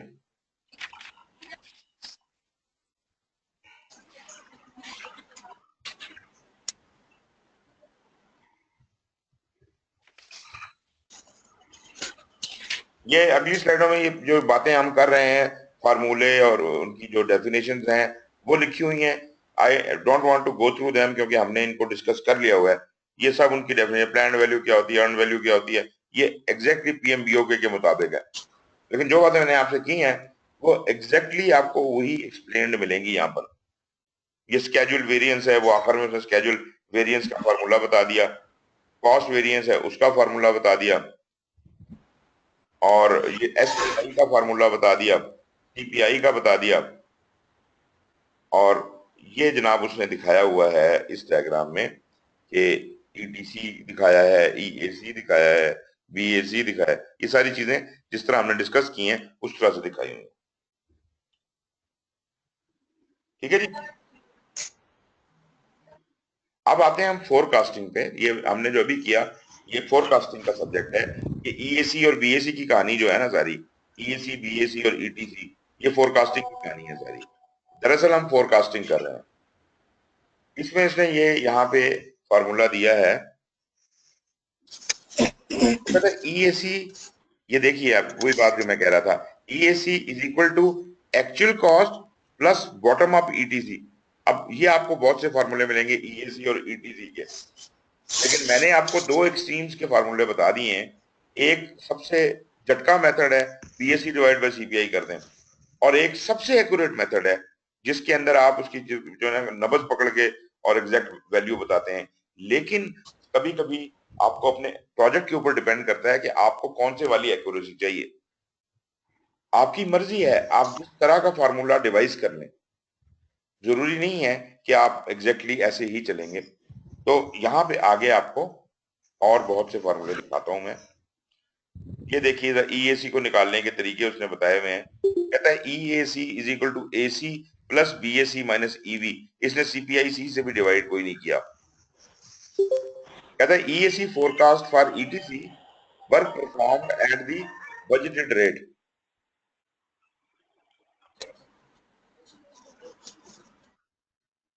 लेकिन लाजमी बात है कि जो एक्यूरेसी लेवल मैं आपको लेके गया हूं ये आपको वो एक्यूरेसी लेवल नहीं दे रहा। लेकिन कहता है this EAC method accepts the actual project performance to डेट, जहां जो अब तक किया है, as represented by the actual cost, and predicts that all future ETC work will be accomplished at the budgeted cost.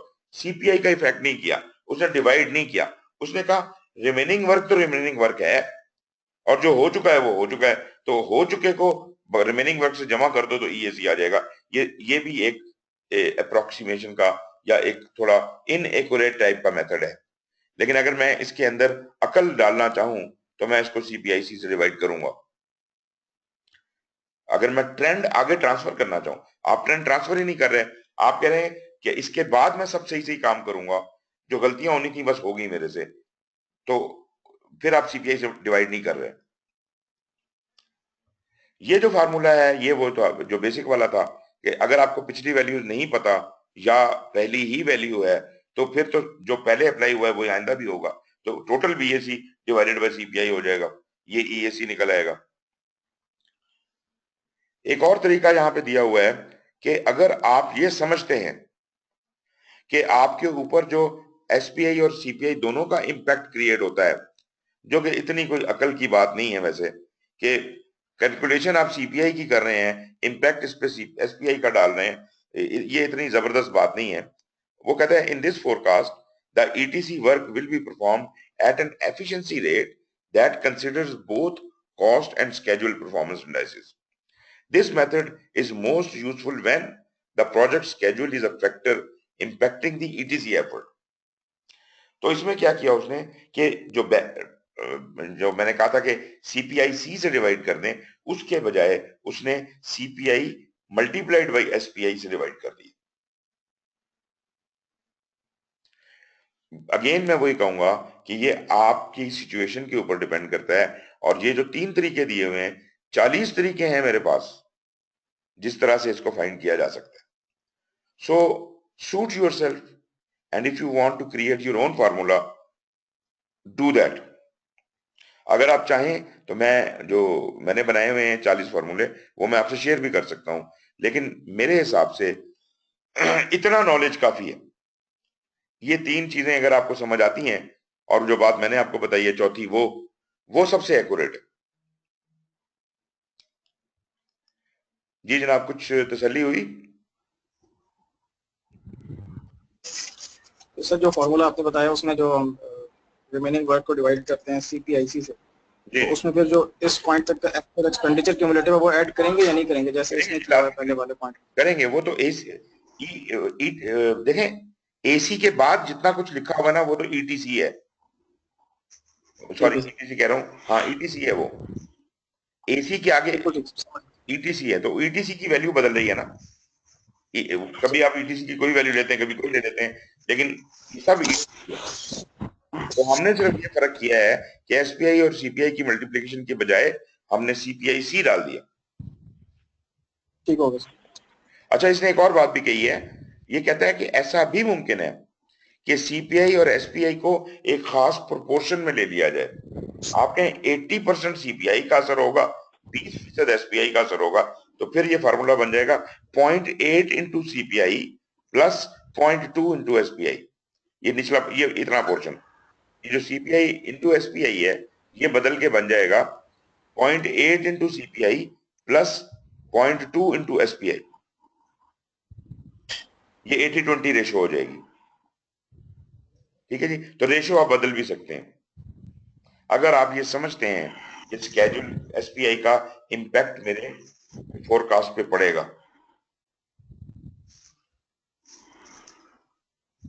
तो इन दोनों का सम लिया जाएगा सर या मल्टीप्लाई होंगे फिर ये? देखें, उस सूरत में अभी तो ये बराबर है ना, दोनों 50-50 हैं.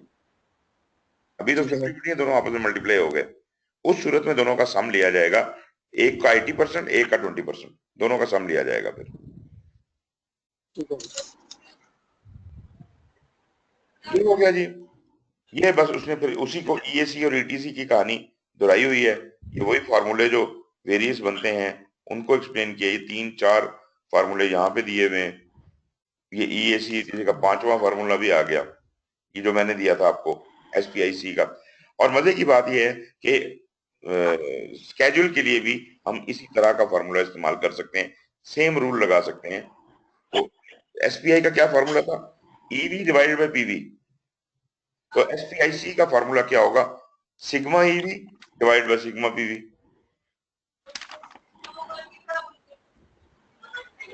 गॉट इट जी?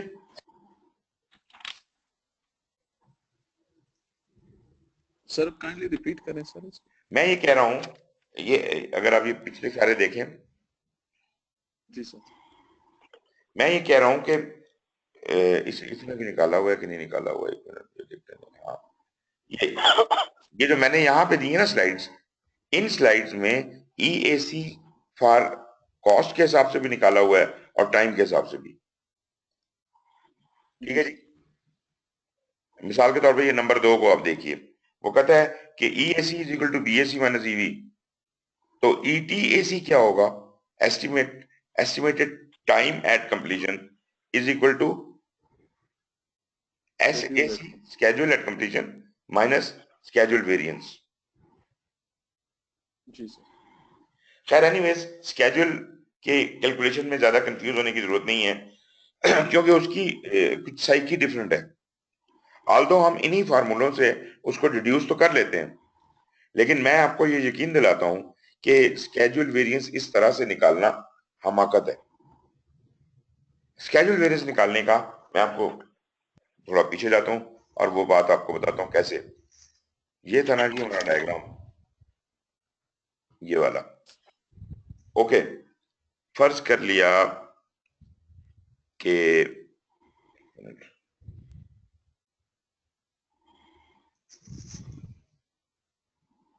फर्ज कर लिया जी कि मेरा मैं जरा खुली जगह पे ले लूं. ये मेरा पीवी है, ये लाइन है मेरी, ये मेरा ईवी है,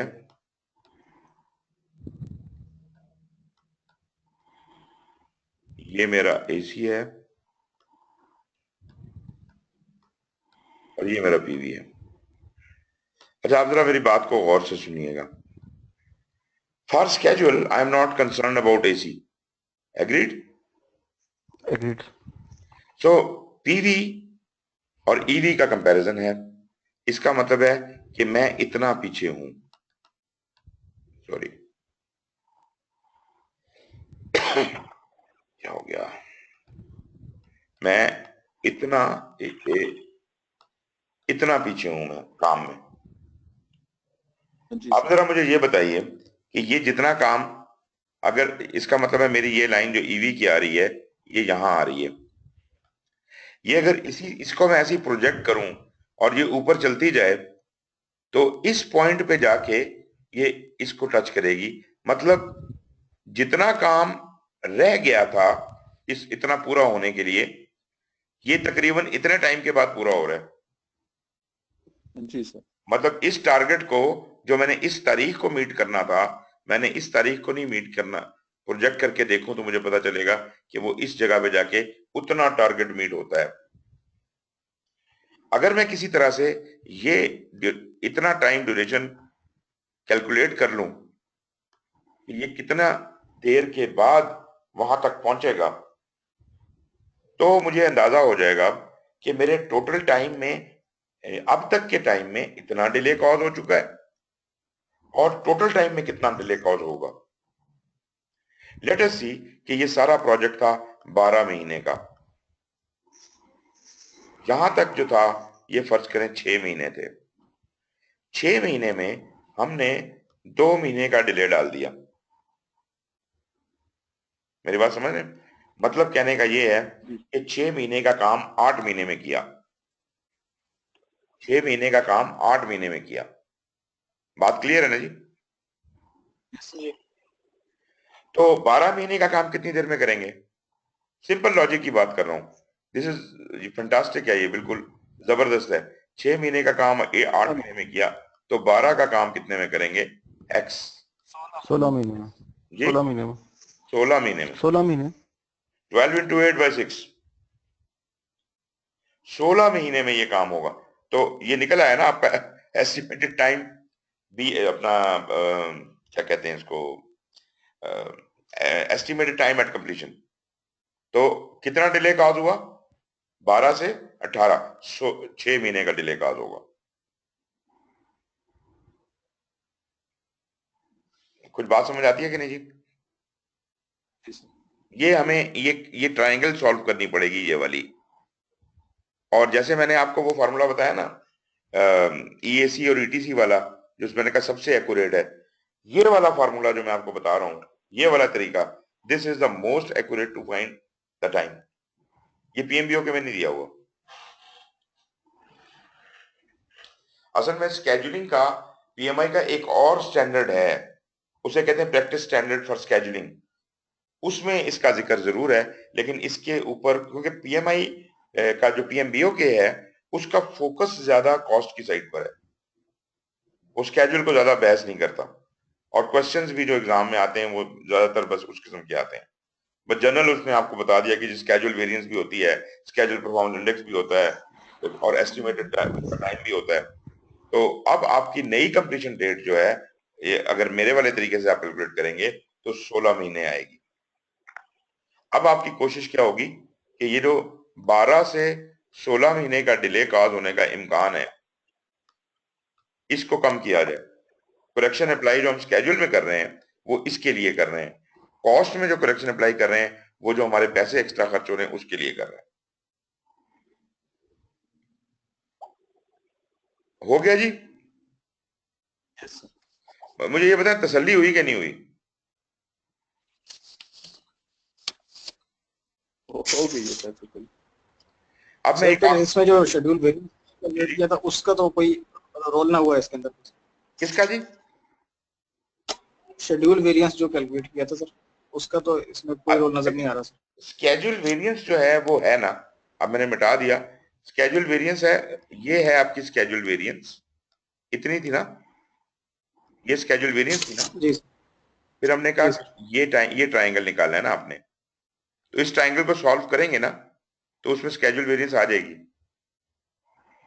हम बेसिकली इसको निकालना चाह रहे हैं, इस टाइम को निकालना चाह रहे हैं, ये वाली ड्यूरेशन जो मैंने वैसे ही लिख दी 2 महीने, जी सर। इसको निकालना है तो हमें इसको सॉल्व करना पड़ेगा पूरी ट्राइंगल को, तो स्केड्यूल वेरिएंस का रोल आता है उसके अंदर।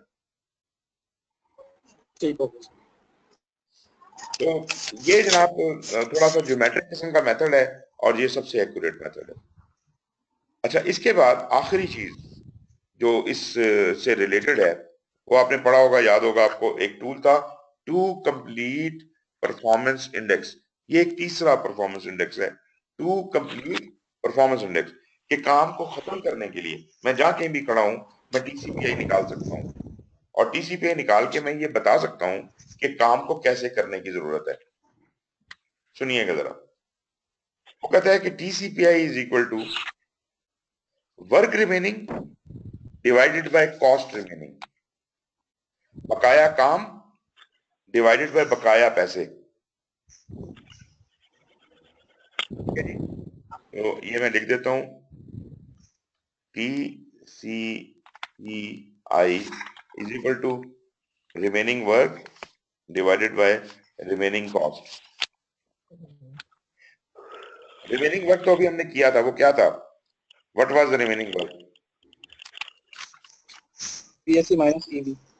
Very good, BAC minus EV, and what is divided by what is the remaining cost? पैसा कितना बचा है अब तक, जितना पैसा खर्च हो चुका है जी? बीएससी माइनस रसीद। वेरी गुड, टोटल बजट में से AC तो खर्च कर लिया हमने। अब अगर मैं इन दोनों को डिवाइड करूं तो मुझे जवाब आ जाएगा, एक इंडेक्स आ जाएगा TCPI। अब जरा इसको लॉजिकली देखिए कि ऊपर है वर्क रिमेनिंग, नीचे है कॉस्ट रिमेनिंग। अगर दोनों बराबर हों तो इसका मतलब है कि 1 आ जाएगा। ठीक है जी, अगर काम ज्यादा है पैसे कम है, काम ऊपर है ना, काम ज्यादा है पैसे कम है, तो इसका मतलब क्या होगा कि मेरा जवाब आएगा 1 पॉइंट समथिंग। अगर काम कम है पैसे ज्यादा हैं तो मेरा जवाब आएगा 0 point something. Got it? Okay, दोबारा सर। अगर जितना काम है उतने ही पैसे हैं मेरे पास, तो 1 आ जाएगा। काम ऊपर है पैसे नीचे हैं, ठीक है ना, काम डिवाइडेड बाय पैसे, अगर वो दोनों बराबर हैं तो जवाब 1 आ जाएगा। अगर काम ज्यादा है और पैसे कम है तो जवाब 1 से ज्यादा आ जाएगा। अगर काम कम है पैसे ज्यादा हैं तो जवाब 1 से कम आ जाएगा। Now look at it from this angle कि आपको रिसोर्सेज ज्यादा लगाने पड़ेंगे कि नहीं लगाने पड़ेंगे। यहां पे आपने ये नहीं देखना कि अच्छा क्या है बुरा क्या है, यहां सवाल ये है कि आपको रिसोर्सेज को ज्यादा पुश करना है कि कम पुश करना है। अगर 1 से ऊपर है तो ज्यादा पुश करना है, अगर 1 से नीचे है तो कम पुश करना है। तो काम को मुकम्मल करने के लिए T2 कंप्लीट परफॉर्मेंस इंडेक्स अगर मेरा 1 से ऊपर हो तो इसका मतलब है कि पैसे कम है, हमें सख्ती से काम करना पड़ेगा, अपने रिसोर्सेज को पुश करना पड़ेगा कि वो पैसे कम खर्च करें और काम ज्यादा करें। समझ रहे हैं मेरी बात? और अगर मेरा जवाब 0.9 या 0.8 आता है, इसका मतलब है कि हमारे पास पैसे बहुत हैं, काम कम है, तो we can relax, we can enjoy, ज्यादा पुश करने की जरूरत नहीं रिसोर्सेज को। और अगर दोनों ठीक, दोनों एक जितने वैल्यू आ रही है, 1 आ रहा है जवाब मेरा, तो उस सूरत में वी आर ओके। हम जैसे काम कर रहे हैं, जिस स्पीड से काम कर रहे हैं, जिस रिसोर्सेज के साथ काम कर रहे हैं, we will continue doing that. तो टीसीपीआई आपको समझ आ ही गया होगा कि मैं प्रोजेक्ट में बार बार निकाल सकता हूं, हर पॉइंट पे निकाल सकता हूं, और उस पॉइंट पे मुझे पता लगेगा कि मुझे कितना जोर लगाने की मजीद जरूरत है। ज्यादा जोर लगाने की जरूरत है तो 1 से ऊपर वैल्यू होगी, कम जोर लगाने की जरूरत है तो 1 से नीचे वैल्यू होगी।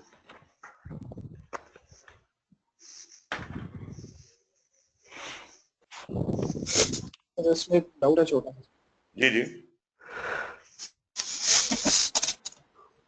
वो सॉरी सर, शायद ये डिस्कशन थोड़ा सा राइट लेफ्ट निकल जाएगा, लेकिन ये यूजुअली प्रोजेक्ट्स में ये होता है कि अर्न वैल्यू जो है वो ज्यादा होती है और एक्चुअल एक्सपेंडिचर जो होता है वो कम होता है सर। यानी कि जब हम 100% प्रोजेक्ट कंप्लीट करते हैं तो एक्सपेंडिचर जो होता है वो कम होता है, लेकिन हम अर्न ज्यादा करते हैं उस प्रोजेक्ट में, यानी कि वो एक तरह का हमारी फाइनेंशियल हेल्थ पॉजिटिव में आ जाती है। तो उस केस में क्या इनका कंपैरिजन, ये इनको बराबर की वेटेज देना ये ठीक होगा सर, या इसको हाँ हाँ ये लोग करने की जरूरत है सर? देखें, अर्न देखें होगा क्या कि अगर अर्न वैल्यू ज्यादा होगी और एक्चुअल कॉस्ट कम होगी, उस सूरत में मेरा जवाब जो है वो क्या आएगा, मेरा जवाब पॉइंट में आ जाएगा, 1 से कम आएगा। जी सर। 1 से कम आने का मतलब है रिलैक्स, हम ठीक जा रहे हैं, बहुत अच्छे जा रहे हैं, we are doing very well. समझ रहे हैं ना आप मेरा ठीक हो मतलब? गया ड्रीम है ना एक प्रोजेक्ट मैनेजर का कि मेरी अर्न वैल्यू ज्यादा हो जाए और मेरी एक्चुअल कॉस्ट कम हो जाए, ये तो उसका ड्रीम है।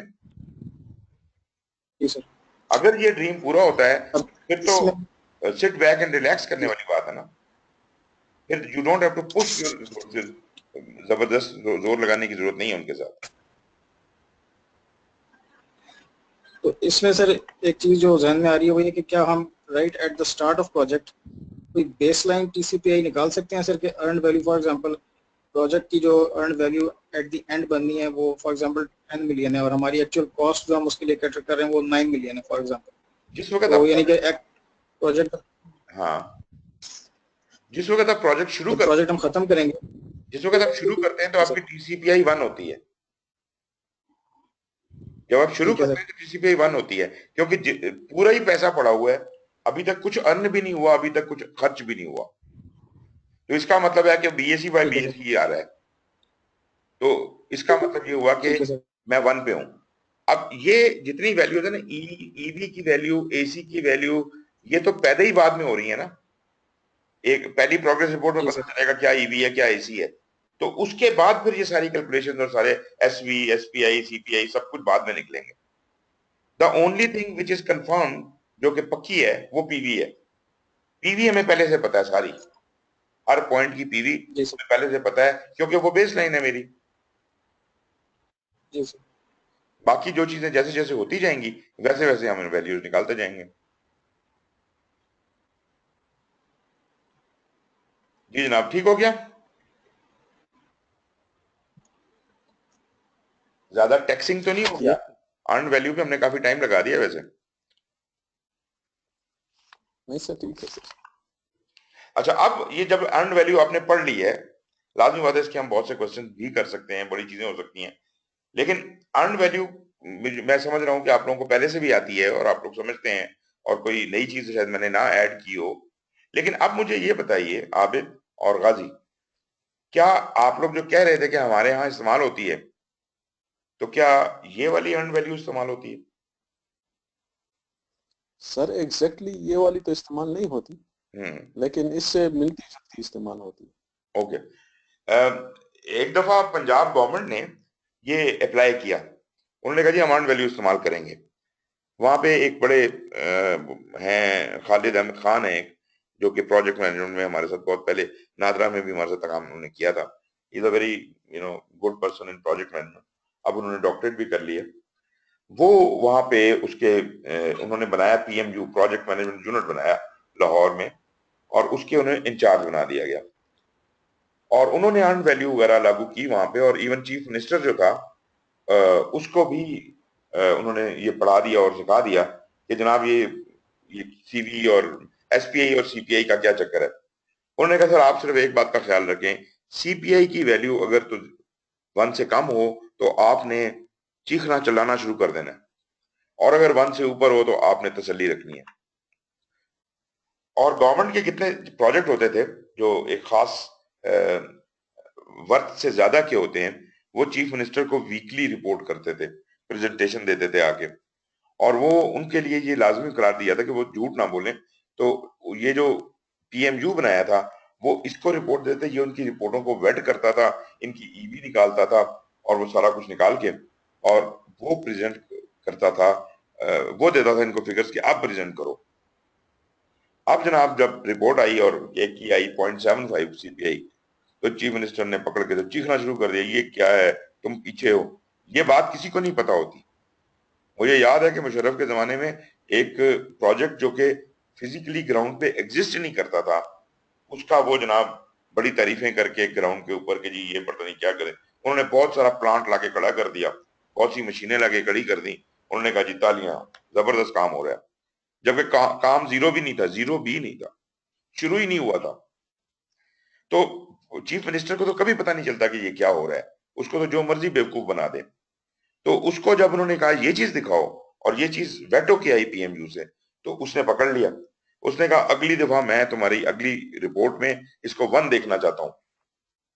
लाजिमी बात है, इतना उसको भी पता था कि इतनी जल्दी इंप्रूव नहीं हो सकता, लेकिन he was expecting it will improve. अगले महीने उनकी वैल्यू और डाउन हो गई, उसने पकड़ के छितर भगो के मारने शुरू कर दिए।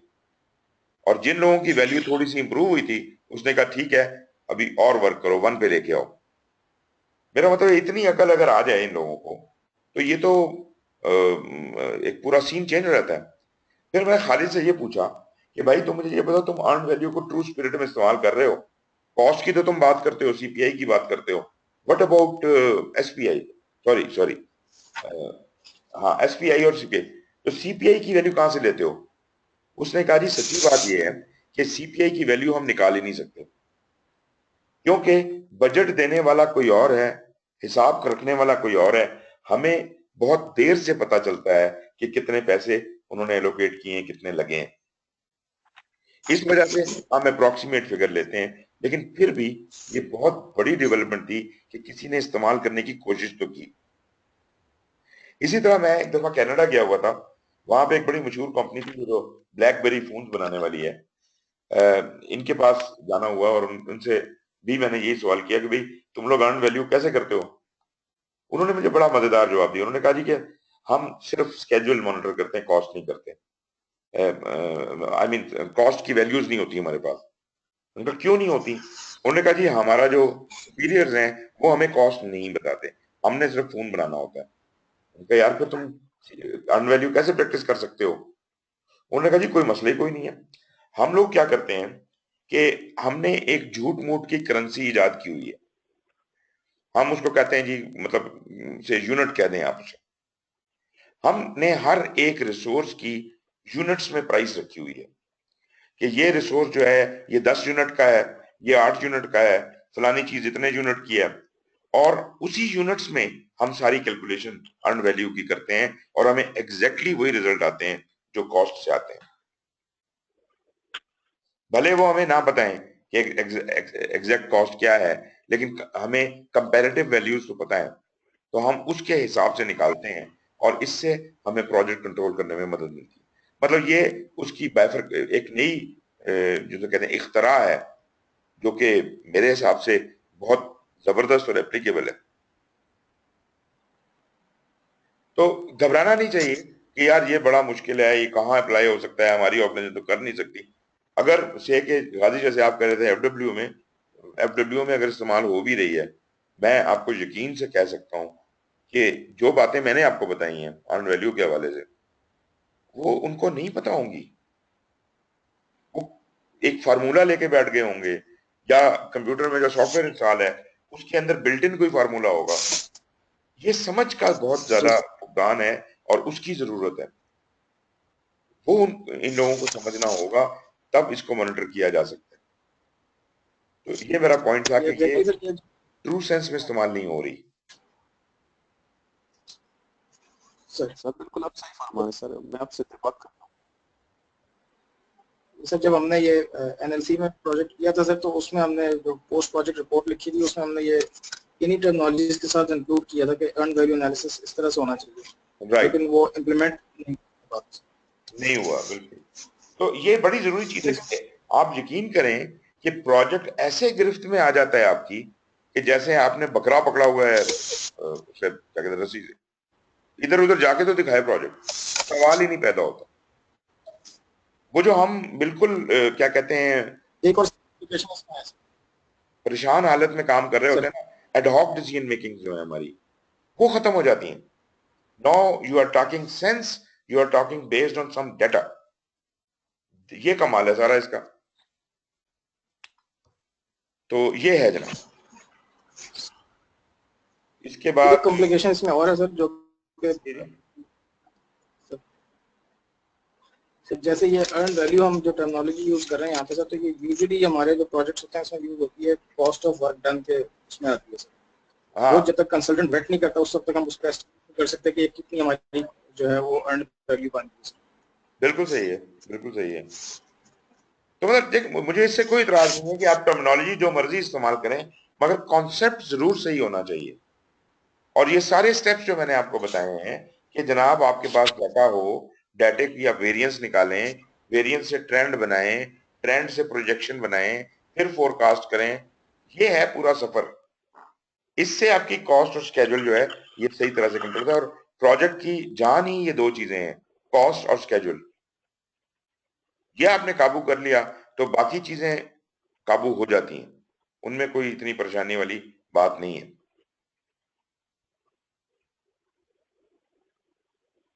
ये जनाब बस यही बात है, ये परफॉर्मेंस रिव्यूज में हम यही वाला काम कर रहे हैं। हम वेरिएंस एनालिसिस निकाल रहे हैं, जैसे मैंने आपको बताया वही फार्मूले जो आपको मैं बता चुका हूं। और ये एक वेरिएंस एट कंप्लीशन का फार्मूला है कि जो भी आपकी ईएसी की वैल्यू निकली है ना, बीएसी से माइनस कर दें, तो ये आपको बताएगा कि और कितना खर्चा लगेगा या कितना कम खर्चा लगेगा। वेरिएंस एट कंप्लीशन मतलब अगर बजट से आपके 2 लाख रुपए एक्स्ट्रा लग रहे हैं तो वो 2 लाख वेरिएंस एट कंप्लीशन है। नए एस्टीमेट, पुराने एस्टीमेट से नए एस्टीमेट को माइनस कर दें तो आपकी वेरिएंस निकल आती है। ट्रेंड एनालिसिस भी मैंने आपको बता दिया, अर्न वैल्यू की परफॉर्मेंस भी बता दी, सब कुछ हमने इसमें डिस्कस कर लिया। ये जनाब उसने बकायदा एक टेबल दिया हुआ है, इनकी वैल्यूज बताई हुई हैं कि इनको कैसे इस्तेमाल करना है, इसकी डेफिनेशन क्या है, that kind of thing. Cost variance, schedule variance, variance and completion, ये आप अपने तौर पे इसको पढ़ सकते हैं। और उसका पूरा आखिर में लिखा भी हुआ है कि इसका क्या फर्क है। पीपीआई, एसपीआई, ईएसी, ईटीसी, टीसीपीआई, ये जो है मैंने स्केड्यूलिंग की जो किताब है उससे निकाले हैं। इसमें आप देखेंगे कि फार्मूले कुछ थोड़े डिफरेंट ज्यादा भी हैं। एनीवेज ये चीजें हमने की। और ये मैं आपको भी देता हूँ एक केस। ये एक केस है जी आपके सामने। ये एक एस कर्व बना हुआ है एक प्रोजेक्ट का, और ये आपके एस्टिमेट्स हैं कि जनाब जनवरी जब प्रोजेक्ट शुरू हुआ तो उस वक्त तो कोई खर्चा नहीं होना था ना, तो जीरो। एक महीने बाद फरवरी तक 2500 रुपए खर्च हो चुके होने चाहिए या 2500 का काम हो चुका होना चाहिए। मार्च तक 8000, अप्रैल तक 13000, अभी मई का महीना है, 42,000 इस वक्त तक खर्च हो चुके होने चाहिए। और प्रोजेक्ट का टोटल बजट जो है वो है जुलाई तक 70,700। ये पैटर्न है जी जैसे खर्च, ये हमारा प्लान है। अब हम देखते हैं कि इसके ऊपर जब हमने अर्न वैल्यू प्लॉट की तो क्या हुआ। अर्न वैल्यू जनवरी में तो कुछ नहीं, जीरो जीरो ही रहा। फरवरी में, अब मैं सिर्फ अर्न वैल्यू दिखा रहा हूं, मैं आपको एक्चुअल कॉस्ट नहीं दिखा रहा, जिसकी वजह से अब आप एक राय कायम करेंगे अर्न वैल्यू के हवाले से। अर्न वैल्यू फरवरी में हमने 2500 का काम करना था, हमने 3600 का कर लिया। हमने क्या किया, ज्यादा काम कर लिया, 1100 रुपए का ज्यादा काम कर लिया। ये जो 1100 रुपए का ज्यादा काम किया है, ये शायद अगले महीने के टारगेट में से कोई काम हमने पहले से कर लिया। तो फरवरी में तो बड़ी तालियां बजी थी हमारी, बड़ी वाह वाह हो गई, बड़ा अच्छा काम किया आपने। और हम कर गए रिलैक्स। जो हमने लीड ली थी, जो अगले महीने का कुछ काम किया था, हमने कहा टारगेट तो हमारा 8000 है, हमने 8000 ही पूरा किया। मार्च के महीने में 8000 ही पूरा किया। इसका मतलब है, वैसे देखने को तो लगता है कि यार बिल्कुल ईवी इज इक्वल टू 1, ये अपना आपका CPI is equal to 1, sorry SPI is equal to 1, तो ये तो ठीक है, हम ऑन स्केड्यूल हैं। Yes we are on schedule, but दरअसल हम स्लो हुए हैं, पिछले महीने की लीड हमने लूज की है। तो मुझे ट्रेंड नजर आ गया कि मैं लूज कर रहा हूं, और अगर अभी भी मैंने होल्ड ना किया तो गड़बड़ हो जाएगी, और वो हो गई। अप्रैल के महीने में क्या हुआ, 13,000 का टारगेट था, हमने 10,000 का काम किया।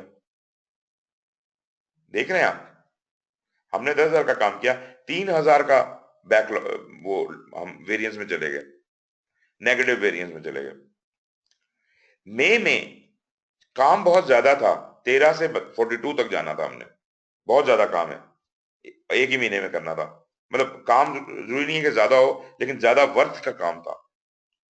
तो उस ये कितना बनता है जी 13 से 42 का डिस्टेंस? 29,000 हमने काम करना था, और दरअसल हमने किया कितना? हमने किया 28,000। काम हमने तकरीबन पूरा ही किया, लेकिन क्योंकि लीड पहले लूज की हुई थी, 3,000 का पहले का काम बचा हुआ था, 1,000 का अब बच गया, तो टोटल हम फिर भी 4,000 पीछे रहे। मैं यहां ये कह सकता हूं कि अप्रैल में तो हमने पूरा परफॉर्मेंस दी, लेकिन मई में दो हमने टारगेट मीट नहीं किया, लेकिन कोशिश पूरी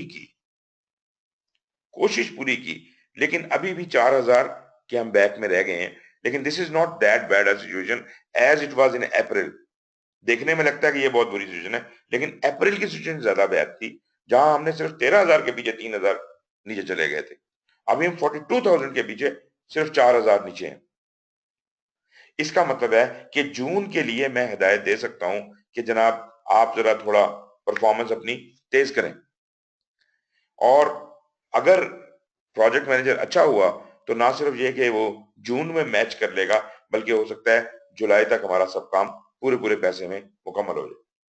ये तो मुझे ट्रेंड नजर आ रहा है सिर्फ अर्न वैल्यू को देख के। लेकिन अभी जब मैं सामने रखूंगा आपके एक्चुअल कॉस्ट, तो कहानी बिल्कुल पलट जाएगी। यही मैं कहता हूं कि खाली एक वैल्यू के ऊपर बेस करके एनालिसिस नहीं किया जा सकता। एक्चुअल कॉस्ट देखिए, पहले महीने आपने जो 2,500 का काम करना था और आपने 3,600 का काम कर दिया, ज्यादा काम कर दिया। उस कितना ज्यादा काम किया? 1,100 रुपए का ज्यादा काम किया, लेकिन दरअसल उस पर खर्च कितना कर दिया? 6,000। मतलब 3,600 का काम आपने 6,000 में किया। काम तो 3,600 का है ना जी। तो ये जनाब आपने तो 2,400 रुपए ज्यादा खर्च कर दिए। तो ये जो आपने इतनी सारी लीड लिया 1,100 की, इसका हमें क्या फायदा? इस लीड से आपने ज्यादा नुकसान खिला दिया हमें, हमारा मतलब 3,600 2,400 रुपए ऊपर खर्च करा दिया आपने। सिर्फ 1,100 की लीड लेने के लिए 2,400 की का एक्सपेंडिचर ज्यादा करा दिया, विच इज नॉट गुड। इसका मतलब है कि मुझे फरवरी के महीने में ही चेक डाल देना चाहिए था इसके ऊपर कि क्या कर रहे हो खुदा के बंदे, इसको कंट्रोल करो। और शायद मैंने किया भी, जिसके नतीजे में उसने मार्च में सब कुछ कंट्रोल कर लिया, पैसे भी पूरे कर दिए। मतलब उसने 6 से 8 सिर्फ 2,000 रुपया एक्स्ट्रा खर्च करके काम कितना किया, जरा गौर कीजिएगा। 8,000 में बचा दिया उसने। 4,400 का काम 2,000 में कर दिया उसने।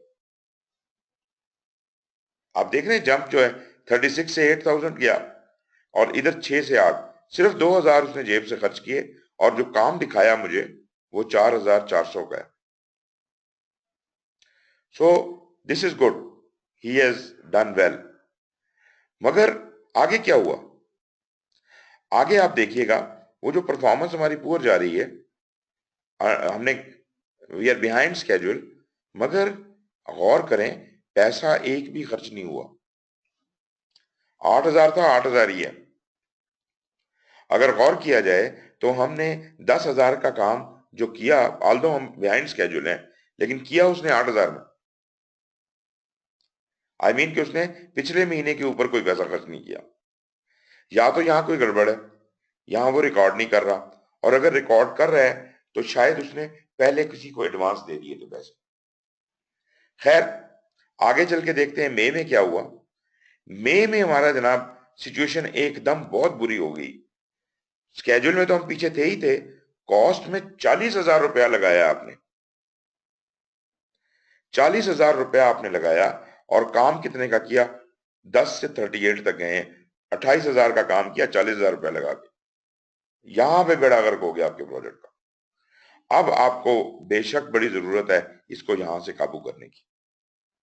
तो दोनों घोड़ों को आप यूं समझिए कि स्केड्यूल और कॉस्ट दो घोड़े हैं, एक ही बग्गी में लगे हुए हैं, और इनको अलग अलग अगर हम कंट्रोल करेंगे, अलग अलग घोड़ों के तौर पे भगाएंगे तो कोई आगे निकल जाएगा, कोई पीछे रह जाएगा। अगर एक घोड़ा बहुत आगे जा रहा है और एक बहुत पीछे जा रहा है तो मुझे अगले वाले को लगाम देनी पड़ेगी। इनको एक ही बग्गी में लगाएं, इनको एक ही स्पीड से भगाएं और कोशिश ये करें कि आपका प्रोजेक्ट अलाइनमेंट में रहे, पैसे के हिसाब से भी और स्केड्यूल के हिसाब से भी। यही वजह थी कि हम इसको परसेंटेज में मेजर नहीं करते, हम हर चीज को कॉस्ट में मेजर करते हैं, क्योंकि परसेंटेज जो है वो बाय डिफॉल्ट एक फॉल्टी मेथड है। अब मैं इसकी तरफ भी आ जाता हूं। परसेंटेज को मैं क्यों कह रहा हूं कि फॉल्टी मेथड है? आप कहते हैं कि जनाब, आपसे मैं प्रोग्रेस पूछता हूं, आप कहते हैं जी 20% प्रोग्रेस हो गई है। क्या आप मुझे बता सकते हैं what do you mean by 20%? जी जनाब। सर इसका मतलब ये है कि उसके कॉस्ट के 20% प्रोपोर्शन का काम हो गया है। ओके, तो इसका कुछ और मतलब भी मैं ले सकता हूं? जो 20% आपने कहा ना, और क्या मतलब हो सकता है गाजी? ये फिजिकल प्रोग्रेस जो है वो हमारी यानी कि जो प्लान्ड वैल्यू थी उससे अर्न वैल्यू जो है उन दोनों का कंपैरिजन जो है वो 20% हमारे पास आ रहा है। ओके, ये तो आप बात कर रहे हैं ना, क्योंकि आप अर्न वैल्यू और प्लान वैल्यू को जानते हैं। जो लोग सर नहीं जानते वो भी तो परसेंटेजेस में मेजर करते हैं। वो कैसे मेजर करते हैं? तो यूजुअली सर जो एक्सपेंडिचर जितना होना चाहिए था और जितना हो गया उस उससे कंपैरिजन करते हैं सर। ये तो आपने बहुत अच्छे प्रोजेक्ट मैनेजर की एग्जांपल दे दी, जो बड़ा समझदार आदमी है। फील्ड के अंदर जब हम काम कर रहे होते हैं तो उस वक्त एक आदमी से पूछे जी आप कैसे मेजरमेंट लें, कहते जी टोटल जितना काम होना था ना ये उसका 20% हो गया है। दूसरे से पूछते हैं जी कितना हो गया, वो कहते जी जितना स्केड्यूल था अभी तक उसका इतने फीसद हुआ है। एक कहता है कि जनाब जितने पैसे खर्च होने थे उसका इतने फीसद खर्च हो गया। नौ, जितने मुंह उतनी बातें, क्योंकि परसेंटेज बजाते खुद कुछ भी नहीं है। आप उसको अर्न वैल्यू के हिसाब से परसेंटेज निकाल लें तो कुछ और निकलेगा, आप टोटल वर्क के हिसाब से निकाल लें कुछ और निकलेगी। तो परसेंटेज बजाते खुद कोई चीज हैसियत नहीं रखती। परसेंटेज क्या है? अगर मैं आपसे कहूं आप आज कितने खुश हैं, तो आप कैसे मुझे डिफाइन करेंगे आप कितने खुश हैं? आप कहेंगे मैं बहुत खुश हूं। अब मुझे क्या पता कि आपका बहुत खुश होना और किसी और का बहुत खुश होना एक बराबर है भी कि नहीं है। तो मैं कहता हूं अच्छा लिकर्ट स्केल पे बताओ, 1 से 5 के स्केल के ऊपर, कि 5 बीइंग द हैप्पीएस्ट, आप आज कितना खुश हैं? आप कहते हैं मैं 3 जितना खुश हूं। तो दरअसल ये लिकर्ट स्केल है जिसको हमने फैला के 100 पे ले गए और हमने कहा 100%, 100 में से एक। ये एक लिकर्ट स्केल है जिसका कोई लॉजिक नहीं है उसके पीछे। तो इसलिए मैं कहता हूं कि परसेंटेज ना तो कोई मीट्रिक्स है, ना कोई करेंसी है, कोई ऐसी चीज नहीं है जिसके हिसाब से मेजर किया जा सके। जितने मुंह उतनी बातें, हर अपने अपने तरीके के साथ करता है। आल्दो मैं ये भी एग्री करता हूं कि जो अर्न वैल्यू वाला मेथड है इससे कैलकुलेट करके इसको भी परसेंटेज में कन्वर्ट किया जा सकता है, और जो आपका लेमैन टाइप का बॉस है उसको समझाने के लिए भले आप कर लें, लेकिन जो प्रोफेशनल अप्रोच है वो ये है कि परसेंटेज को इस्तेमाल ही ना करें, अर्न वैल्यू में ही बात किया करें। चलिए जी, मेरा ख्याल है टाइम भी हो गया और अर्न वैल्यू भी खत्म हो गई। तो मेरा तो ख्याल था आज हम कुछ और भी कर लेंगे, लेकिन अभी फिर कल पे डालते हैं।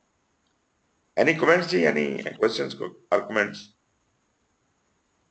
No sir, thank you very much. Thank you. Okay जी, thank you very much, take care, खुदा हाफिज। अल्लाह हाफिज।